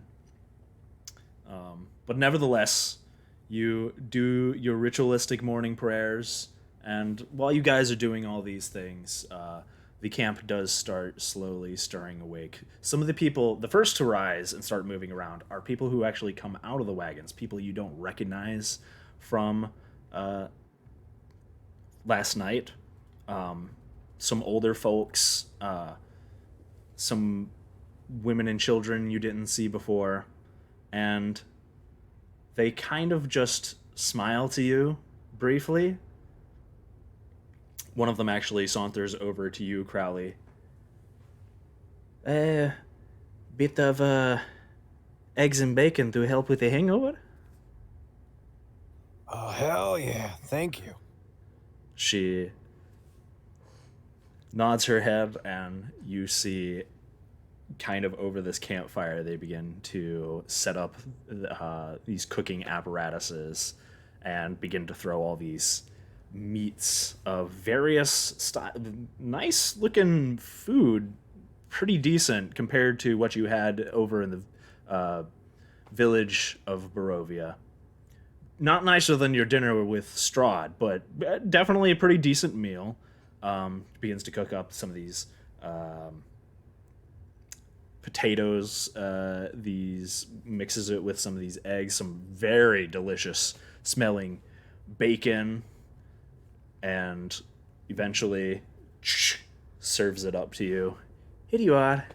And she begins to pass it around to the different people that begin to wake up and sit on the log. Most of them also have a hangover, and nobody's talking.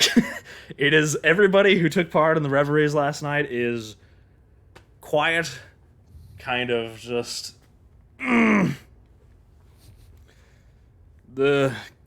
are you drinking that? He looks to your wine next to you. Nah, you can have the rest of it. Thank you. Just pounds it back.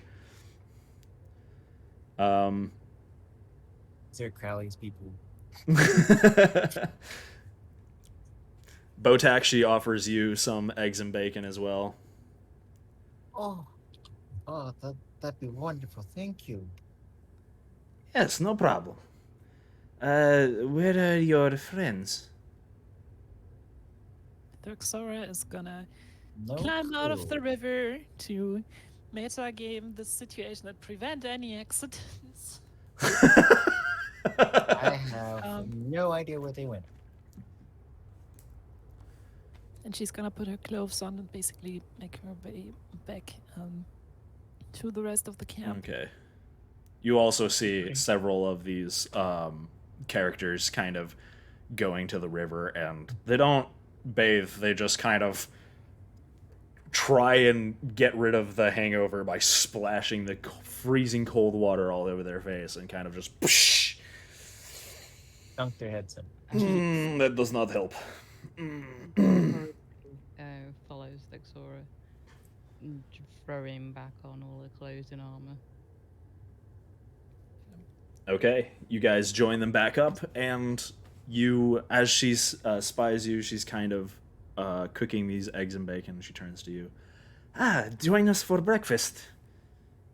Oh, thank you. And Waffles, quick message from my chat. They want eggs and bacon too now. Oh, me too. I want eggs and Hey, bacon. fuck, I'm I'm not gonna lie. starving. I'm making myself hungry. Give me the eggs and bacon. I'm so with hungry waffles, right of now. course. She actually serves waffles. Oh man, I could have the stuff for waffles, maybe. You know what? They might have the stuff But for they have a waffles. waffle iron though. When was waffle irons They, made? oh, that's true. They can have They waffle. could invent a. They've If invented a they can waffle make iron. Waffle iron? pastries, they can make guys, waffles. guys, actually a little bit of a culinary history here. Waffle irons are an older invention that you might think. The first waffle irons actually were to cast iron plates, essentially, that were held together with a closing mechanism, and then you could put them into a fire pit to bake the waffles inside. That's So- kind of what she's been cooking the eggs and bacon with. And you watch her as she kind of throws in a weird mixture of flour and eggs that you've never really seen before, and closes it Hold on. in Oh, this oh. very dented iron. Oh. Hold it right there. Okay. Uh-huh. If we have pastries in the world, we know what a waffle is. You've never seen this strange mixture of breakfast eggs and flour before. It is at least it's not roll a history check for waffles.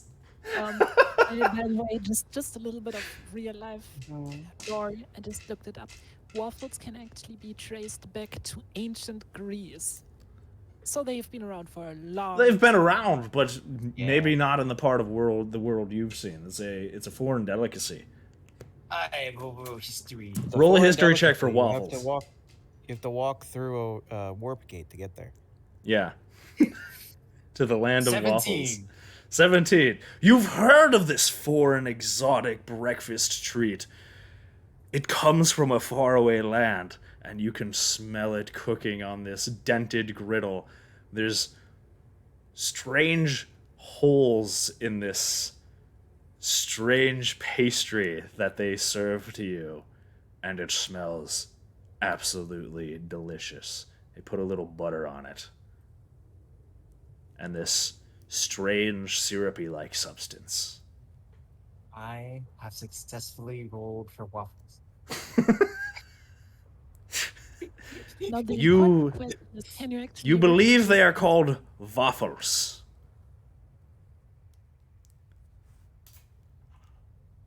Waffles.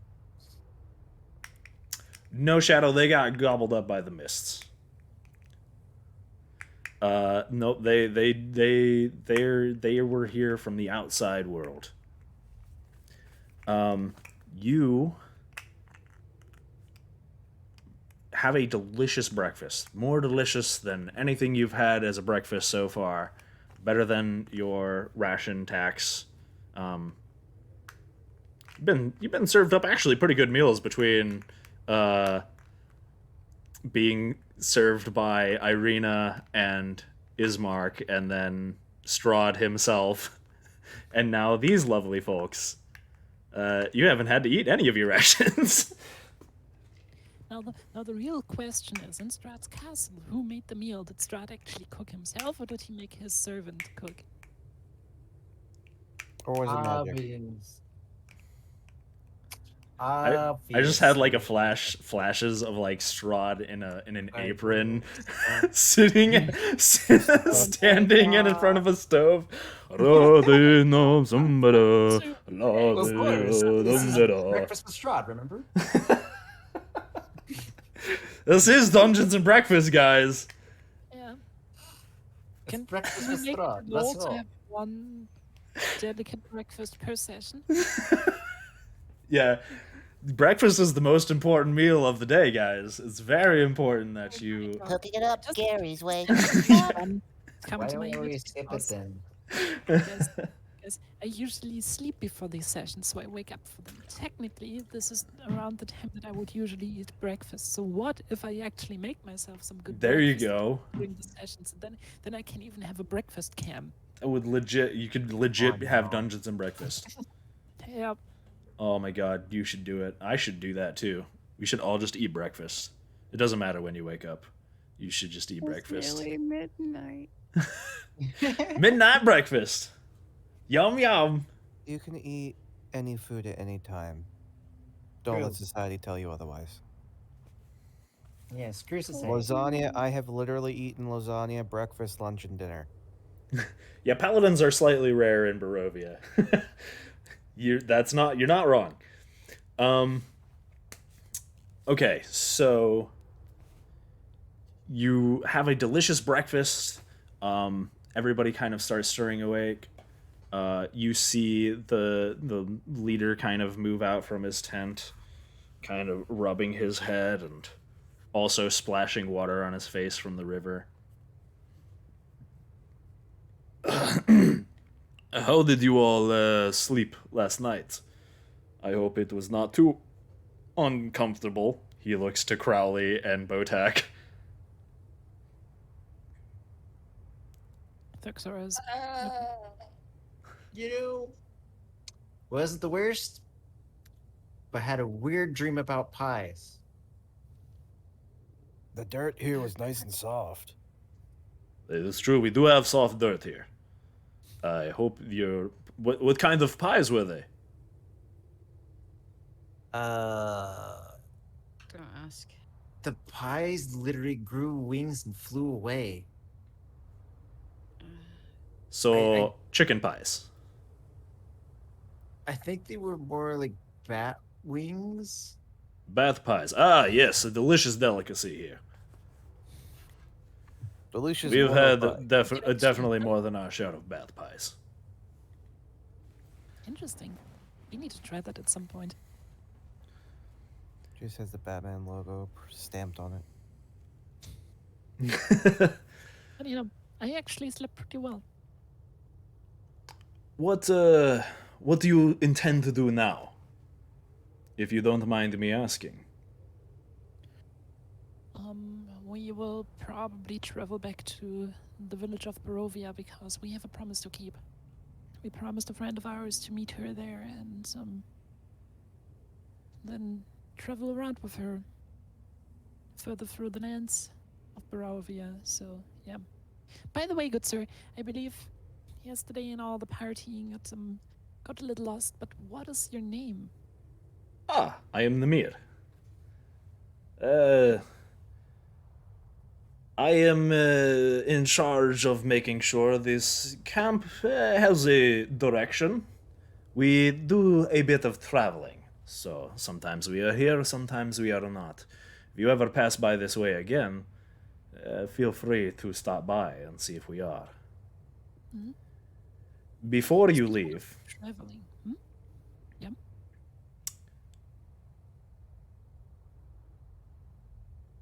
we knew ahead of time of your coming. Really? It was foretold. It was fated that you visit our humble camp. For our leader, that which guides us, Madame Eva, said it would be so. She bid that you meet her on the morning, and she awaits you in her tent. He Let's go nods then. his head towards the very large tent with the light coming out of it. Once we're done with her, do you maybe also have a little bit of time for me? I have a favor to ask of you, if that's not too much. Of course, of course.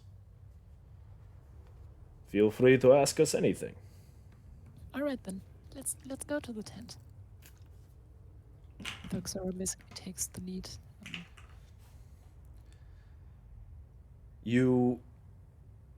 Are you all going to the tent? Yeah. I got a mouth half full of meat, half full of eggs. Okay, before we do this, does anybody need to take a break? You guys I'm good. good to go? Or do you guys want to break real quick? Actually, let's take like a 5-minute break real quick. I gotta go Okay. to the bathroom real fast. Waffles doing Alright. little waffle things. Less than 5 minutes, just as long as it takes for me to go to the bathroom, and that's it. So He's I will gonna be go to right the little back. waffle room. Yeah, I gotta go to the little waffle room. Drank too much wine. What'd you say, Tommy? The Ira. I'll race you. I'm gonna do the same. Okay. Bathroom time. Bathroom break. Okay, guys. We will be right back. After these messages. After these messages, and then we'll get to Madame We'll be Eva. right back. Ugh.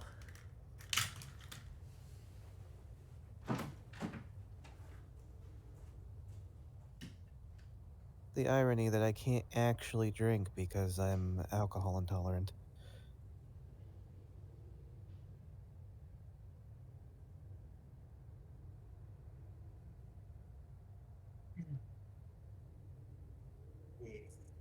Buck Tech is not a heavy drinker, but he has had a few. So Nah, he'll I've drink on occasion, but not too much. nah, I've Botech getting into the communion wine. No, I figured. I mean, I might as well play a part.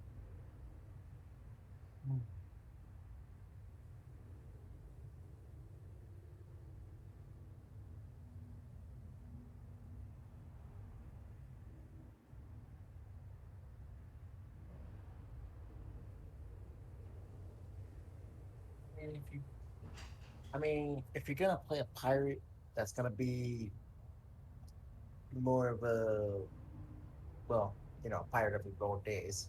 Yeah, they're gonna drink a lot. Why is the rum always gone? Where's the rum go? I win. But did you wash your hands? Yes, I did. Okay, good. Always. I bet Waffles doesn't wash his hands. I bet he windmilled.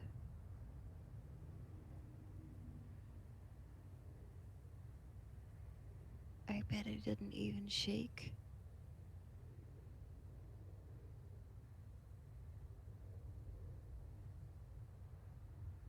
Why is everyone gone quiet?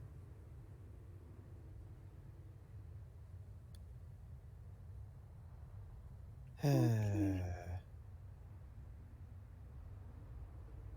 Oh, Tama. Eh?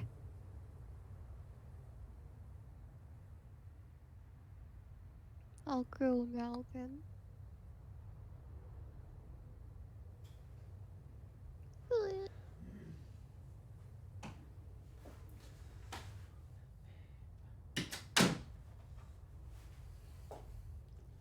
Bum, bum, bum, bum, bum, bum.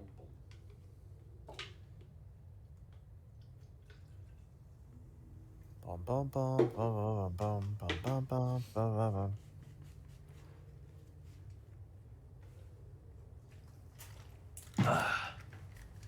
Did you I'm shake? back.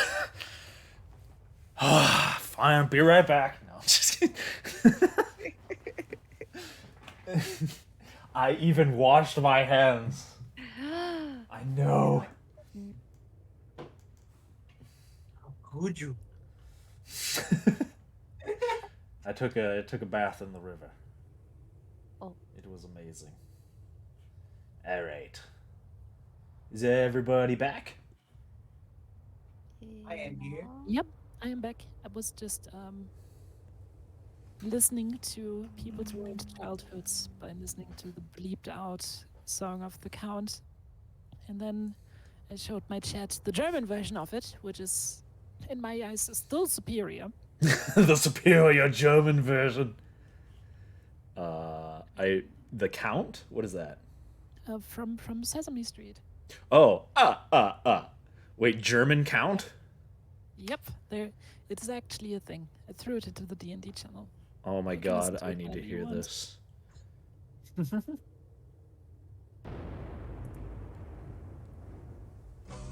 Ihr wisst, man nennt mich den Kraftzar. Ich lieb I love it. I love him. Why don't we get this count?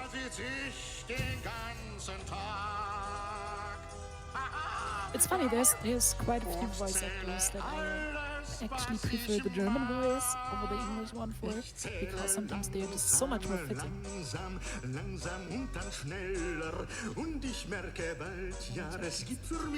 This is the song they were singing around the campfire. This is what they were singing. Definitely what they were singing around that campfire, for sure. 100%.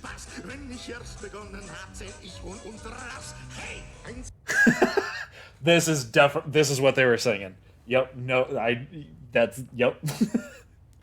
They all started to join together, and a strange small puppet vampire appeared out of nowhere and started singing this. That's amazing. Oh, he's way better. Schmoodle, are you here? Yes. Yes. Okay, so we've got everybody here. All right. Let's jump right back into it. You all enter this larger tent, though it's kind of... It seems older and more worn out than the other tents, kind of sagging. And as you enter, you see these magic flames seem to be casting this reddish glow over the interior of this tent, revealing a low table covered in this black velvet cloth. Glints of light seem to flash from a crystal ball on the table as a hunched figure peers into its depths. It is an older woman. Long white hair. This beaded this beaded necklace around. She doesn't look nearly as decrepit as the one you had met earlier. Less warts. But she's definitely up there in age. She kind of flashes a smile. Some of her teeth are kind of missing. She gives you a quick look over. As she speaks, her voice kind of like crackles like dry weeds. Ha! At last you've arrived! She kind of starts laughing out loud, just this.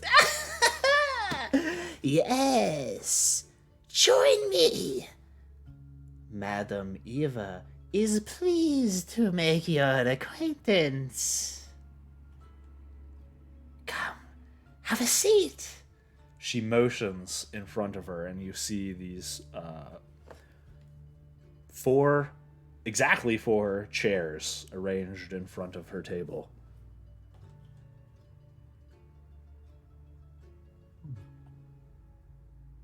Okay. Thuxor's gonna just take a seat. Yeah, I guess Crowley will too. Go on, sit down. Madam Eva does not bite much. Thank you for the follow, Sir Frazer. Signal Gwyn to lift Botek on the chair. Gwyn silently obliges. Can we get him a booster seat? You... Botak, it's actually strange. There is one chair that is higher than the others. Waffles, I was just about to say, suddenly we realized there's a conveniently placed pile of pillows on one of the chairs. It's just a fucking high chair. He's got a little tray and everything. It is enough to put him at the same head height as the rest of you.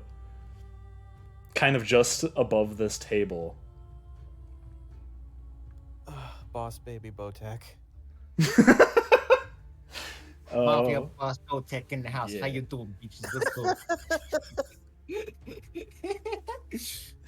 I'm so sorry. I'm such a horrible person. No comment.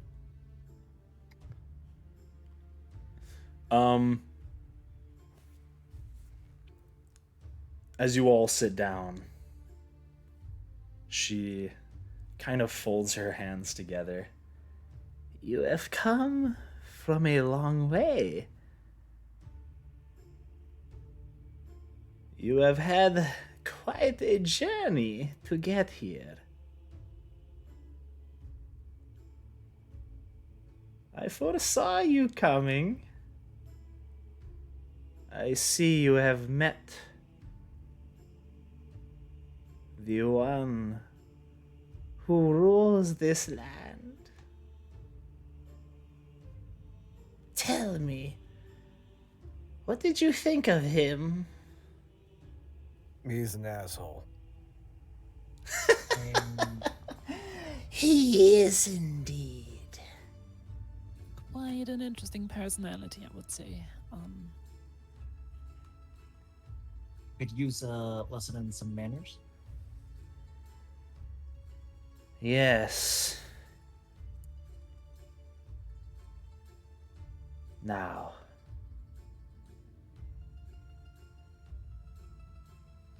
it is apparent to me that fate has bound you all to this realm. Long has it been weaving its threads to bind you here. But you have come to Madame Eva, and Madame Eva will help you weave your tapestry. If you desire, I can follow some of these threads and see where they lead. It is your choice. What an appealing offer. I mean, what's the drawbacks of it? Spoilers. Drawbacks?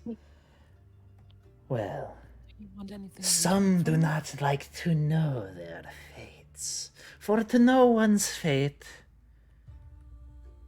can bring madness.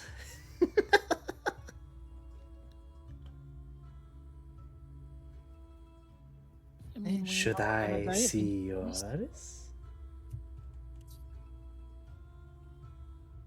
What'd you say? Sorry.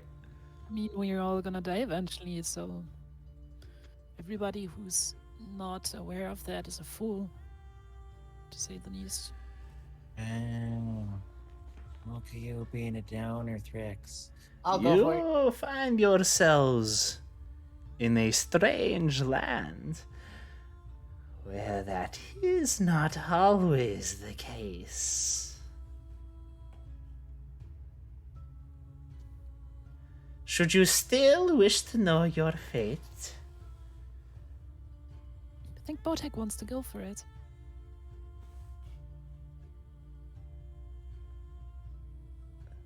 And of the rest of you? Mm. I Thuxoris, think I'm fine. think for a moment. I think I want to know more too. I would prefer not to. I would rather live my life according to myself and not have the knowledge of something put into my head that may steer me otherwise.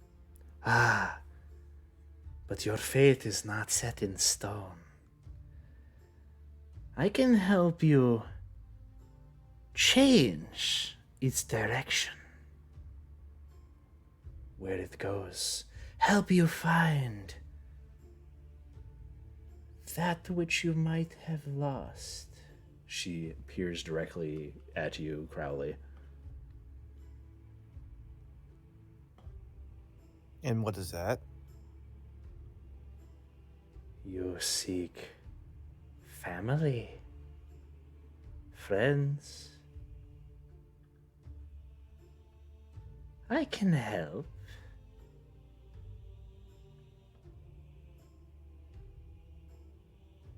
All of you have something you seek, something you desire. Actually, I think I do have something I want to know. Good. Then, before I let you know, first, I must tell you, your foe is a cursed soul. The one who has bound you to this land is twisted through immortality and darkness. You see, the land and him have become one and the same.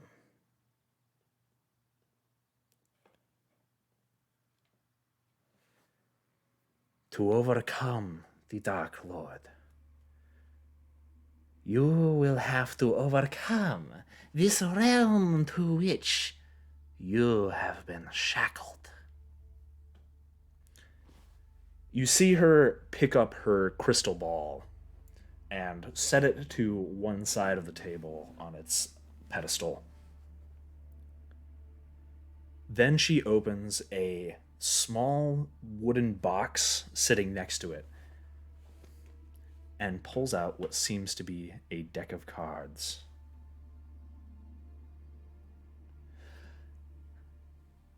The strands of your pasts, your desires, your fears root in the corners of this land. These as well you must conquer. You see her begin to shuffle the cards with an unnatural grace and like a dexterous movement of her hands in a very strange way that seems to betray her kind of shaking hands and old lady exterior.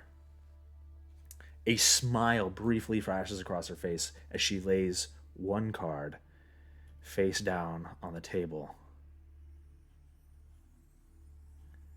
I am going to bring you guys to a different page. Ooh. She played I a trap card. Dun, I dun, lay dun. one card face down and end. And end my turn. Your move, Kaiba. What are your life points? I play Blue Eyes White Dragon. Who needs the life points? I only ever need one. You play a pot of greed, and then I play another pot of greed, and then I. That card's banned! You can't use that one! I can't use what I want next. I have to play the pot of Exodia. I now have all cards. I win. You're cheating! Hey, I never said I play fair. Thought you could see the future, old lady. I play Fortune Teller. It's a very powerful card. It lets you draw more cards. You see her place one card on the table, and another, and another, and one final one she sets in the middle.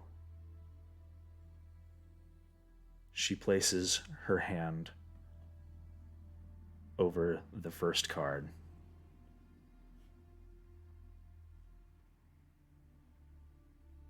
And her eyes look to Gwyn for a moment. A dragon warrior of powerful blood. Your lineage brings you both hope and despair. She flips the card over.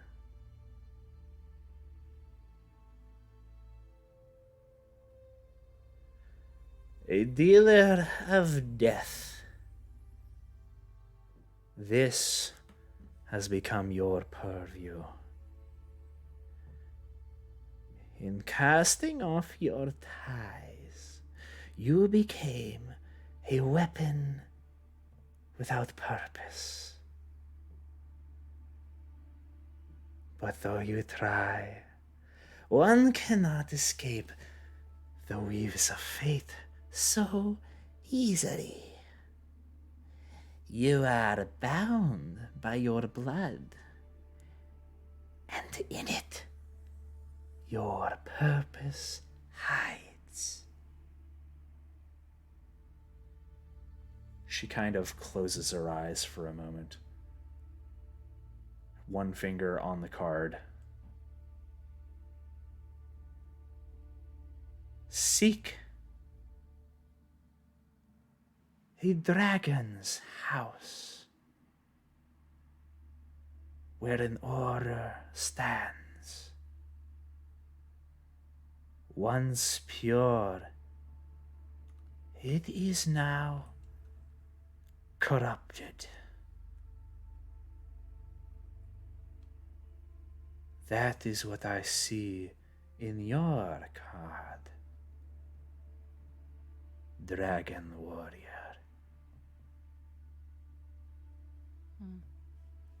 Quinn just stares blankly at her. Find your purpose. Seek your blood.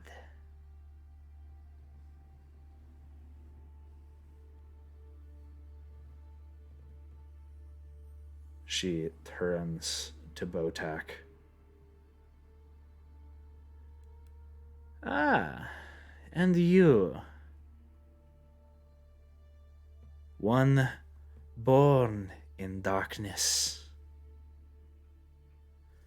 But out of that darkness, you sought the light and found it.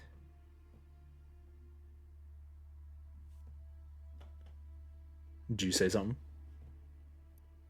Nope. Okay.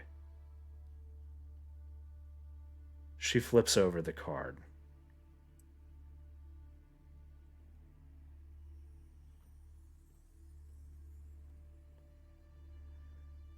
But an act of faith casted uncertainty upon yourself and your faith, and you became shackled by doubt. Dark One, you must face this past. Cast off your doubt and find your light, for that is what the Dark Lord fears most.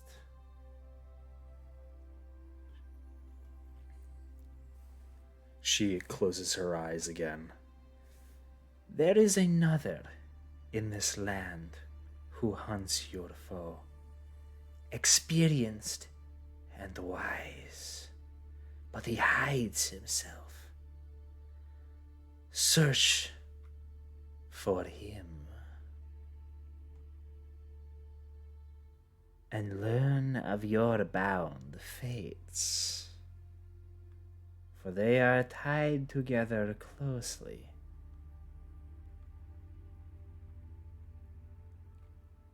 And you will be closer to finding this light that you have sought.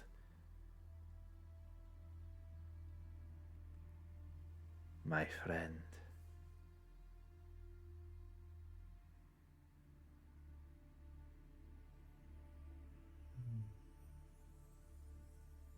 She turns to Crowley.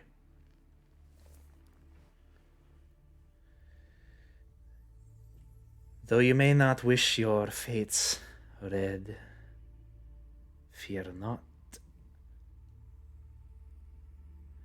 For one can always change that which has been set before them. Destiny is an endless road of many paths. You fought yours, destined for a life alone and without help. You fought this fate, found a family to call your own. And she flips the card. If I can put it in the right layer.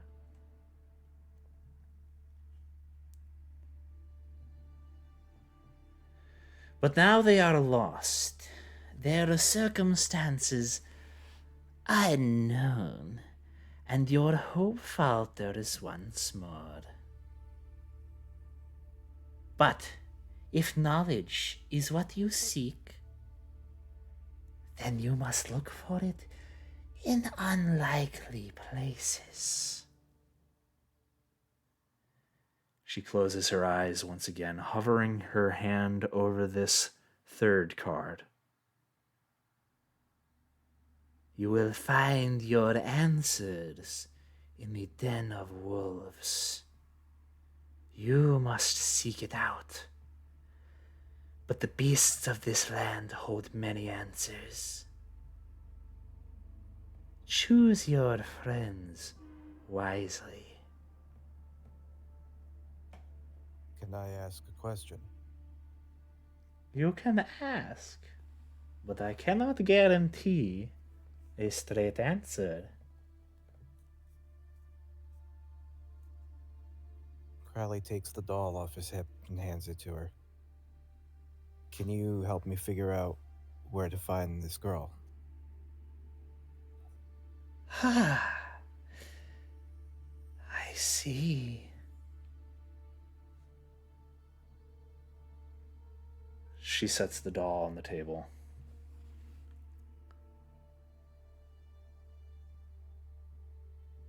And kind of waves her hand over it for a moment, closing her eyes.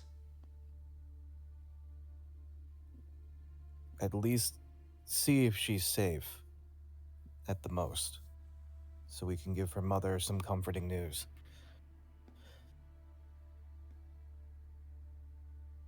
She is unharmed, but safe, perhaps not.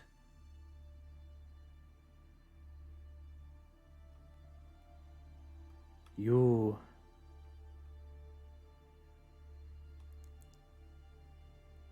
may find her closer than you think.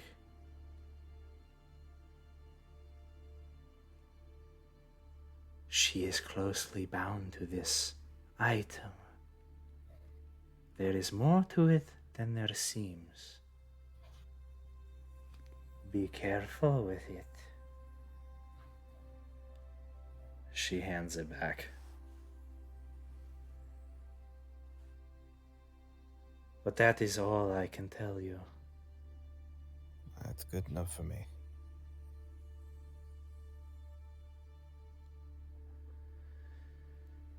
And what of you? Do you wish your fate to be read? She turns to Thurxora. Yes, I would like to know more indeed. Yes. Before she Knowledge. can continue, Thuxora sneezes. Yeti! Therefore, I fulfilled my deed. Blame chat. Bless you. So knowledge is important to you. As it seems, your threads have become lost.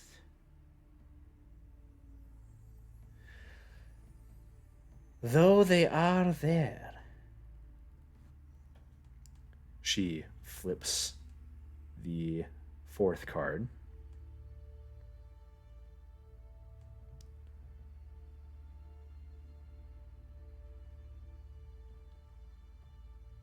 It is like the reflection in a shattered mirror. Should you piece it back together, it is a wonder who you would be once complete. Should you desire this, you must seek out your home. A place of amber, hidden in the far corner of this realm. There you will find your answers and piece together your shattered mirror.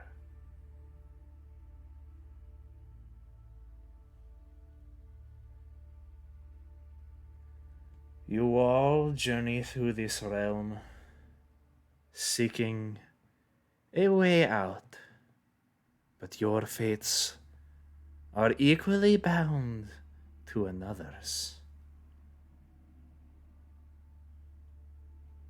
She flips over the last card.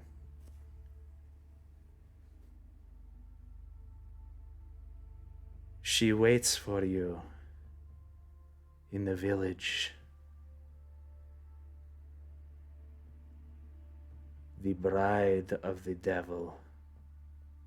Keep her safe, for it is she he seeks the most. And it is her through which all of our fates are bound.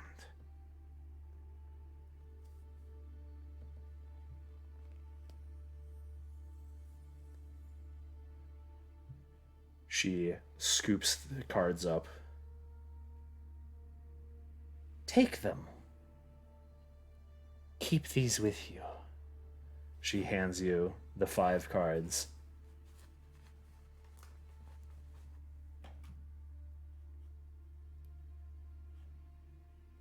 Do you guys take them?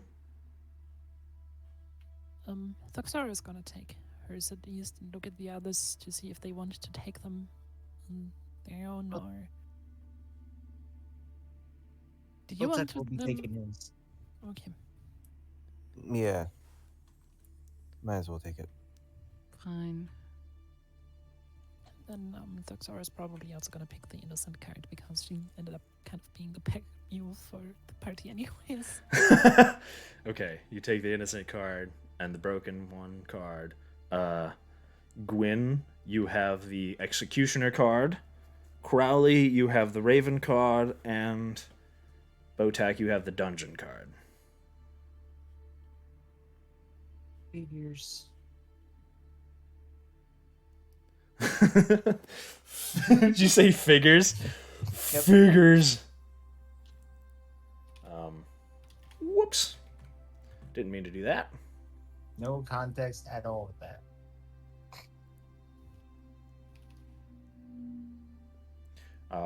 Yeah, make sure you took notes. If you didn't, I can reread it back to you at some point.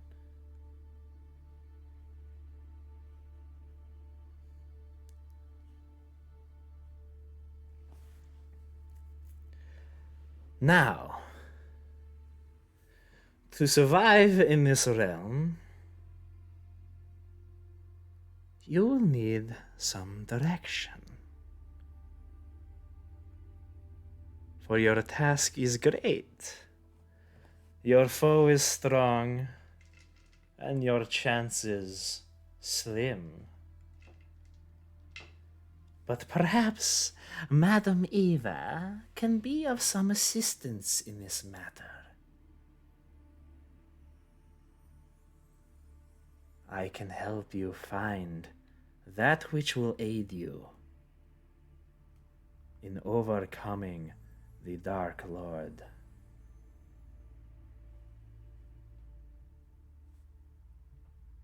Would you like me to read these fates as well? We might as well, while we are on it. I see no harm in it. Go for it. Good. Then the cards will be laid out. Again, without shuffling, she places 1 card, 2 cards, 3 cards, 4 cards face down on the table, and finally a 5th card.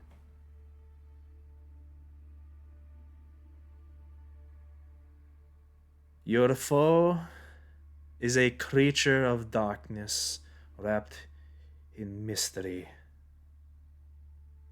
and the powers of the mists that keep him at bay.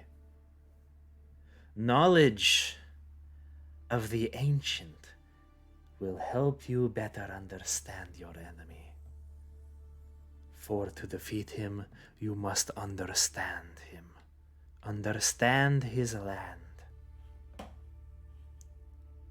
She flips over the first card, if I can get it.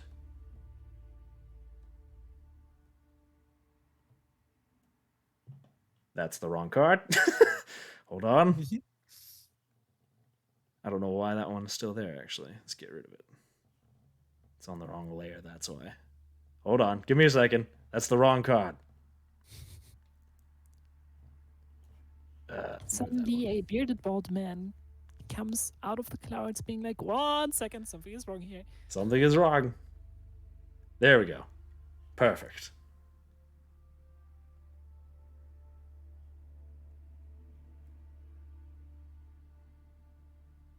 You will find a treasure of knowledge. Go to a place of dizzying heights where the stone itself is alive.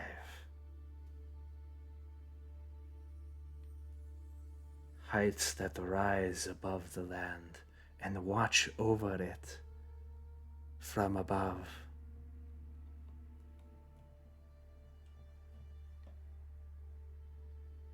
The second card will tell you of a powerful force for good and protection, a holy symbol of great hope will aid you in your fight against your enemy.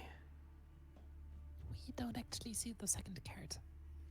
I haven't flipped it yet. Oh, okay. She flips it over.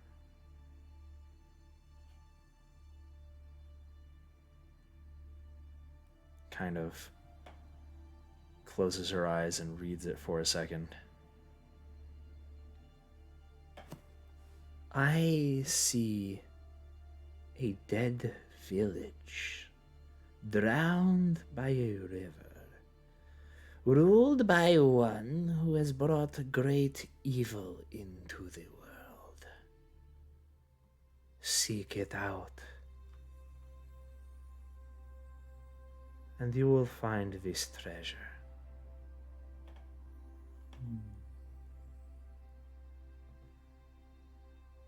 The third card tells of power and strength, a weapon of vengeance, one that he fears, a sword of sunlight. Find it, and it will help you greatly. She flips over the third card.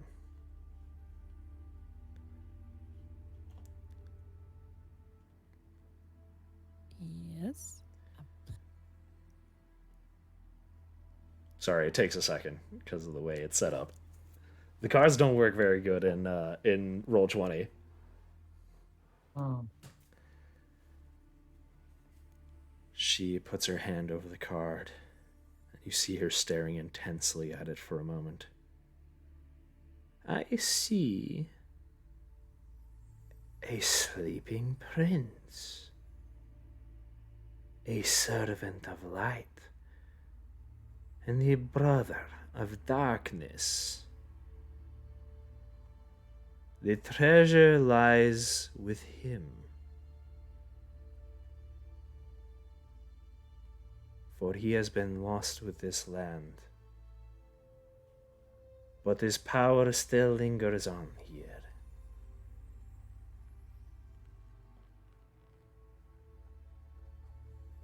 The fourth card will shed light on one who will help you greatly in the battle against the darkness. One who can aid you in your fight should you choose to combat him. Seek this person out. She flips the card. Boop.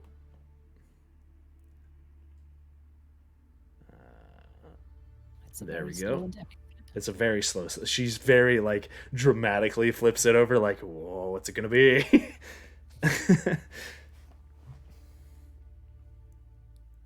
Ah, yes, a Vistana wanders this land alone. She searches for her mentor. She does not stay in one place for long.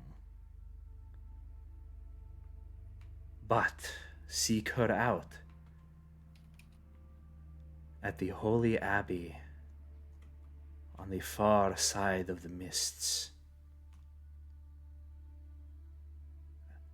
And you will find her there.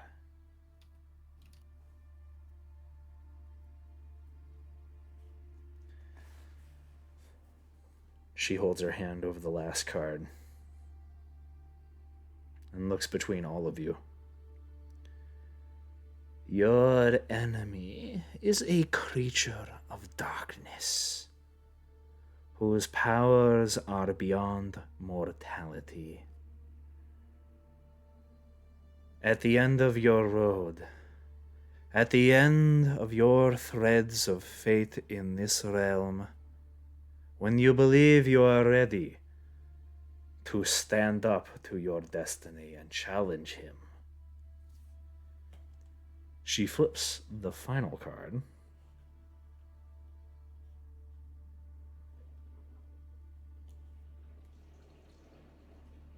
The beast will be sitting upon his dark throne. Seek him there, where he will wait for you.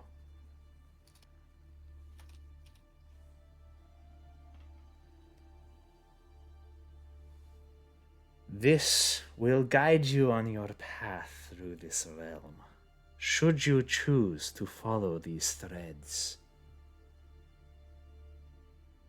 She slides the cards over to you.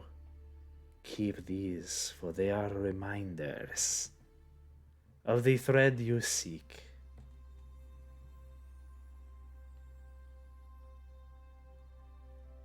Boltek will take the paladin card. Okay, you have the paladin card.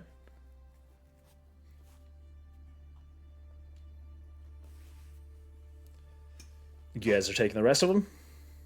Thuxor is gonna look at the others again, being like, you want one? Take a card, any card. You can hold on to one of them for me. Thuxor looks at Gwyn. Interested in any cards?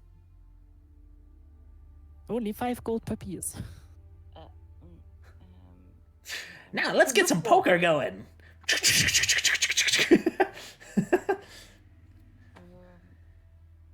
one for me. 7-card stud. Thuxora is gonna hand Gwyn the beast, Thought as much. and he's gonna take the other 3. Because I'm already throwing all of that stuff into my inventory anyways. Add custom item, add custom item, add custom item. Oh, what's So the many one? cards. Oh, you guys make a whole deck. Play some poker. Cool. Fate Have you poker. guys played Rummy? Can we maybe play blackjack with these? Black. Gods no, that is a terrible game. I would never play blackjack. Give me back my cards. No. And Mist's card. Fun fact, did you know that mist is actually the German word for horse poop? The horse poop card. Oh, well, the most technically, I don't valuable poop card in the general. deck. Yeah. Glumsklo.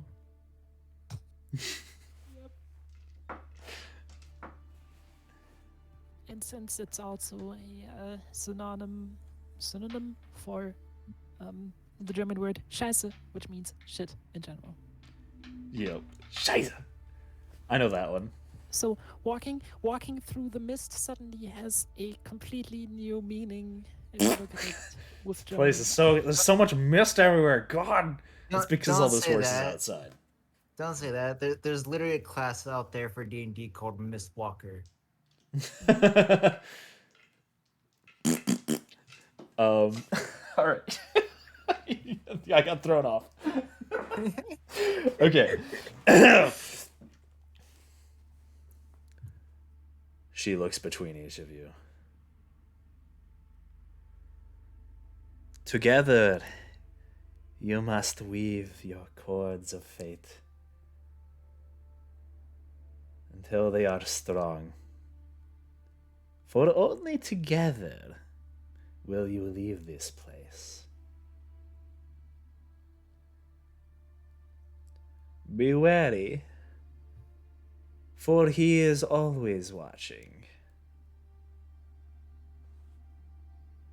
waiting. He will trial you.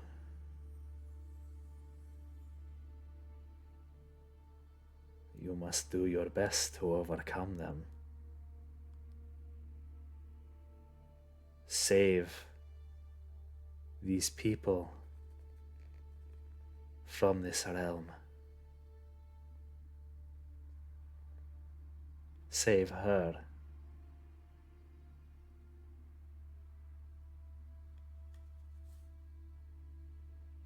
Now,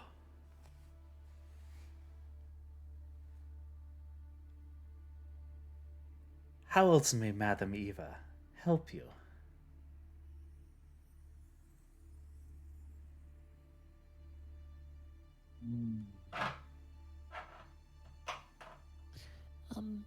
I actually have to ask.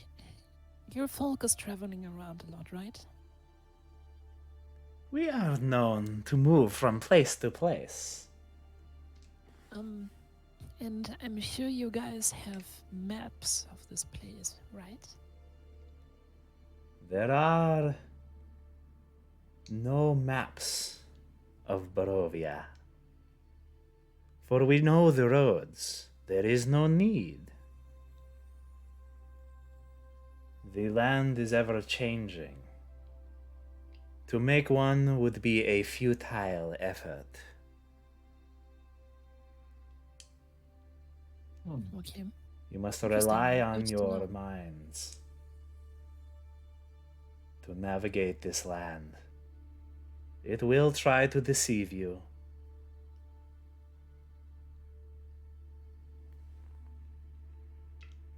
And there is another question. Yesterday we heard that your people are actually allowed to leave this place. How can that be? We were told nobody will ever leave.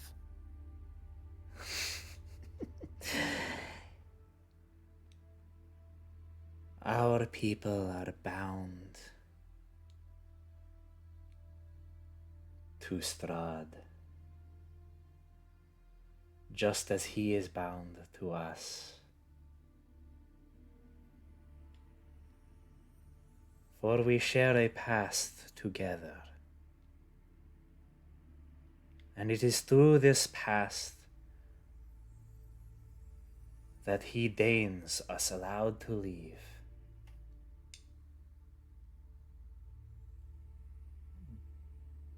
Though I don't leave very often myself. I prefer the atmosphere here. I mean, it's definitely healthier for the skin than all that sunlight out there. Yes, and look at how beautiful my skin is kept over the ages. She holds her arm forward and it's just covered in like sunspots and like and kind of sagging a little bit.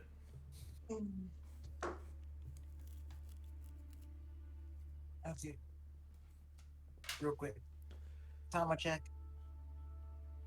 Meow. Okay, she's not asleep. Tama's awake. Tama's here. Hi, Tama. She's been posting random things in my chat, like cozy and comfy and blankies. Yep. Tama is curled up. I Yep. dare Just to making assume your sure. Tama is very comfy. Yes. Just making sure she didn't fall asleep. We'll be stopping here pretty soon. Not yet. Not yet. Yeah. Go.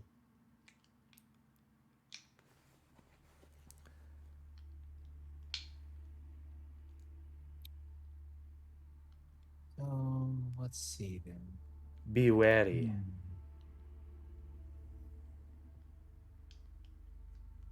And keep in mind the threads of fate as you walk through this realm. Madam Ava wishes you luck. She kind of bows her head. Dr. Basbeck, we thank you for your guidance, madame. Bye. Where do you plan on going next? Are you going to be staying in the spot for a little while, or are you going to be heading elsewhere? Who knows? The fates are ever changing. We will see where the wind blows us. Perhaps we will be here, perhaps not.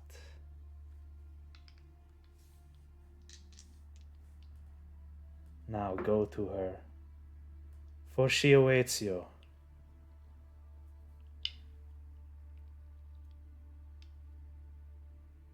Save her from this devil that seeks her out.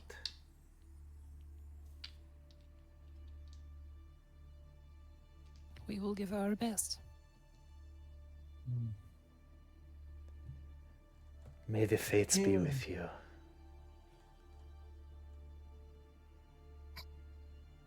I'm thinking waffles. Yeah, nobody should have to be a bride to that guy.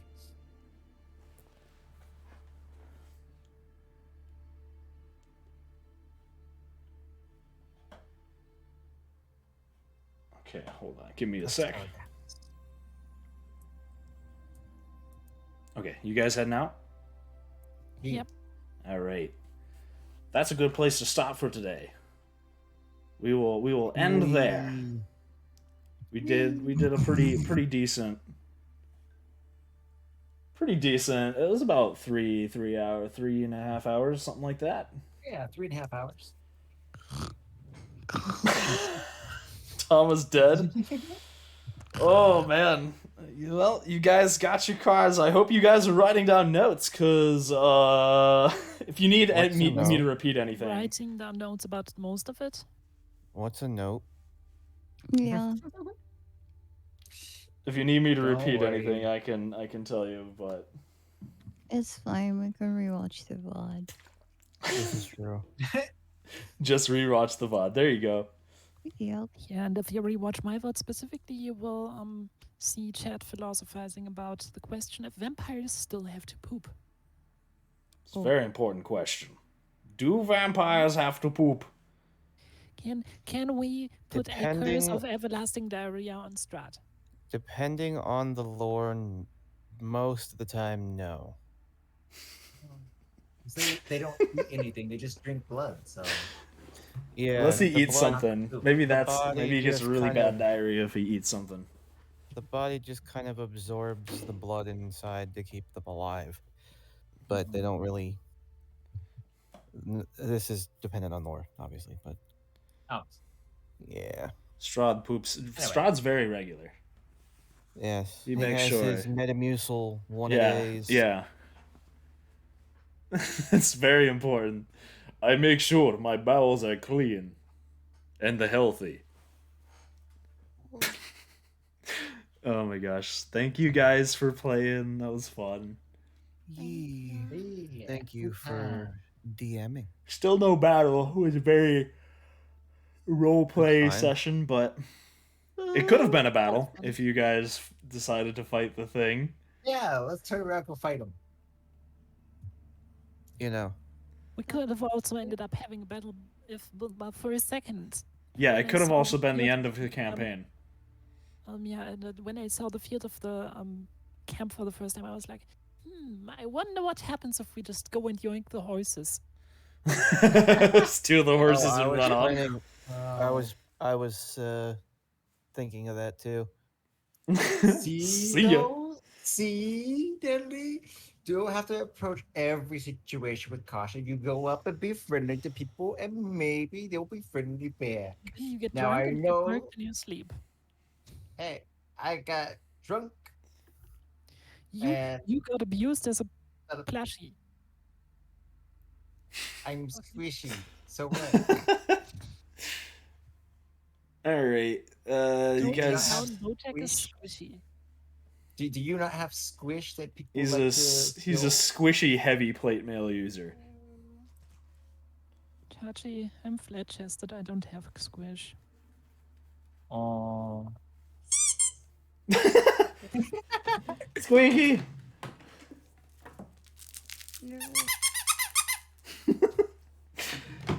Squeaky gnome. Oh man, that's gonna be one of my characters for D&D sometime. Squeaky I'm gonna gnome. make a Squeaky gnome gnome. that squeaks. All of his steps is just clown shoes squeaking. He's gonna be a jester bard. Every time he just how walks around with are clown you? shoes. Ah, The party will kill him in a heartbeat. probably. Thank One you, thing that everybody I who's could do is watching and stuff. I could give Thurxora a pair of sleigh bells that she glues to her shoes, and when she walks around, she's just like, Oh my gosh. Maybe do that for like your last session in December because fuck Christmas. Kill That way Jester. she can Have you see. guys ever seen that skit, the adventure call skit where it's like one of those old telephone services where you would call and they would guide you through an adventure over the phone. And they No, Never had that. oh, Just never had her counting seen that. oh, it's amazing. It's such a funny skit. And I just checked. Sadly, Christmas this year is Friday, Saturday, Sunday. So we won't pray for Oh. the Christmas session. Oh no. What day is the 25th? Christmas with Strahd. The 21st. The 21st is a No, Tuesday. 25th. Or the 25th. That's a Saturday. Okay. Look up- Yay! Look up that skit. Jingle the No Jester. work on It's Saturday. hilarious. I gotta go from. I'll probably have Thursday, Friday, and Saturday off. Fuck yeah! Because my job is not a normal job, and it actually gives us off on Christmas. Woo! Hell yeah. Ooh. Imagine not being off on Christmas by default. If But you're not working in No, an that's essential job. grand. everybody majority of deserves places. Christmas off. Yeah, over here, if you're not working in an essential job like medical or the essential transport business, there's also the unessential transport business, but the essential business, and you're working, or your work is like, hey, you're actually working on Christmas, you can sue them. Yeah, that's in a few places. I know in New Zealand, they legit have just a rule: you can't work on holidays. It's against the law. Yep, same here. I mean, you can't work on holidays, and it's also highly encouraged to give your people the weekends off Yeah. because Sunday is the seventh day of the creation, and God rested, and so shall all his dominions.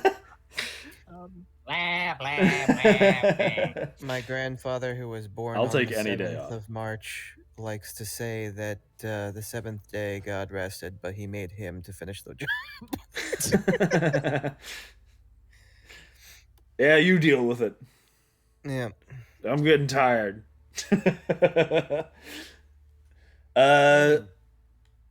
Hey, Zomi's streaming. Do you guys want to read Zomiza? Okay, we can do that. Yeah, let's raid Zomiza. I haven't seen her streaming in a while, so I will. Yeah, she streams every Sunday, but that has been working out for her so for a little while, so she's changing up her stream schedule. Okay. Okay. I, on the other hand, will be continuing on streaming as I have more Back for Blood to play with some friends. Okay, The game dokie. is really good. You have fun with that, Chachi. Thank you guys for playing again. That was super fun. Yes. I hope you guys had a good time drinking Yes. around the fire and some Awesome. D&Ds. I'm Awesome. actually gonna go get off and eat because I'm hungry. Okay, have a Okay. good one, Shmoodle. Later, Shmoodle. Bye. Bye. Love you guys. I'm ready to raid whenever you are. Waffles. All right, raiding in 5, 4, 3, 2, 1. Raid. Venus. Bye-bye. So, I have a little bit of an update for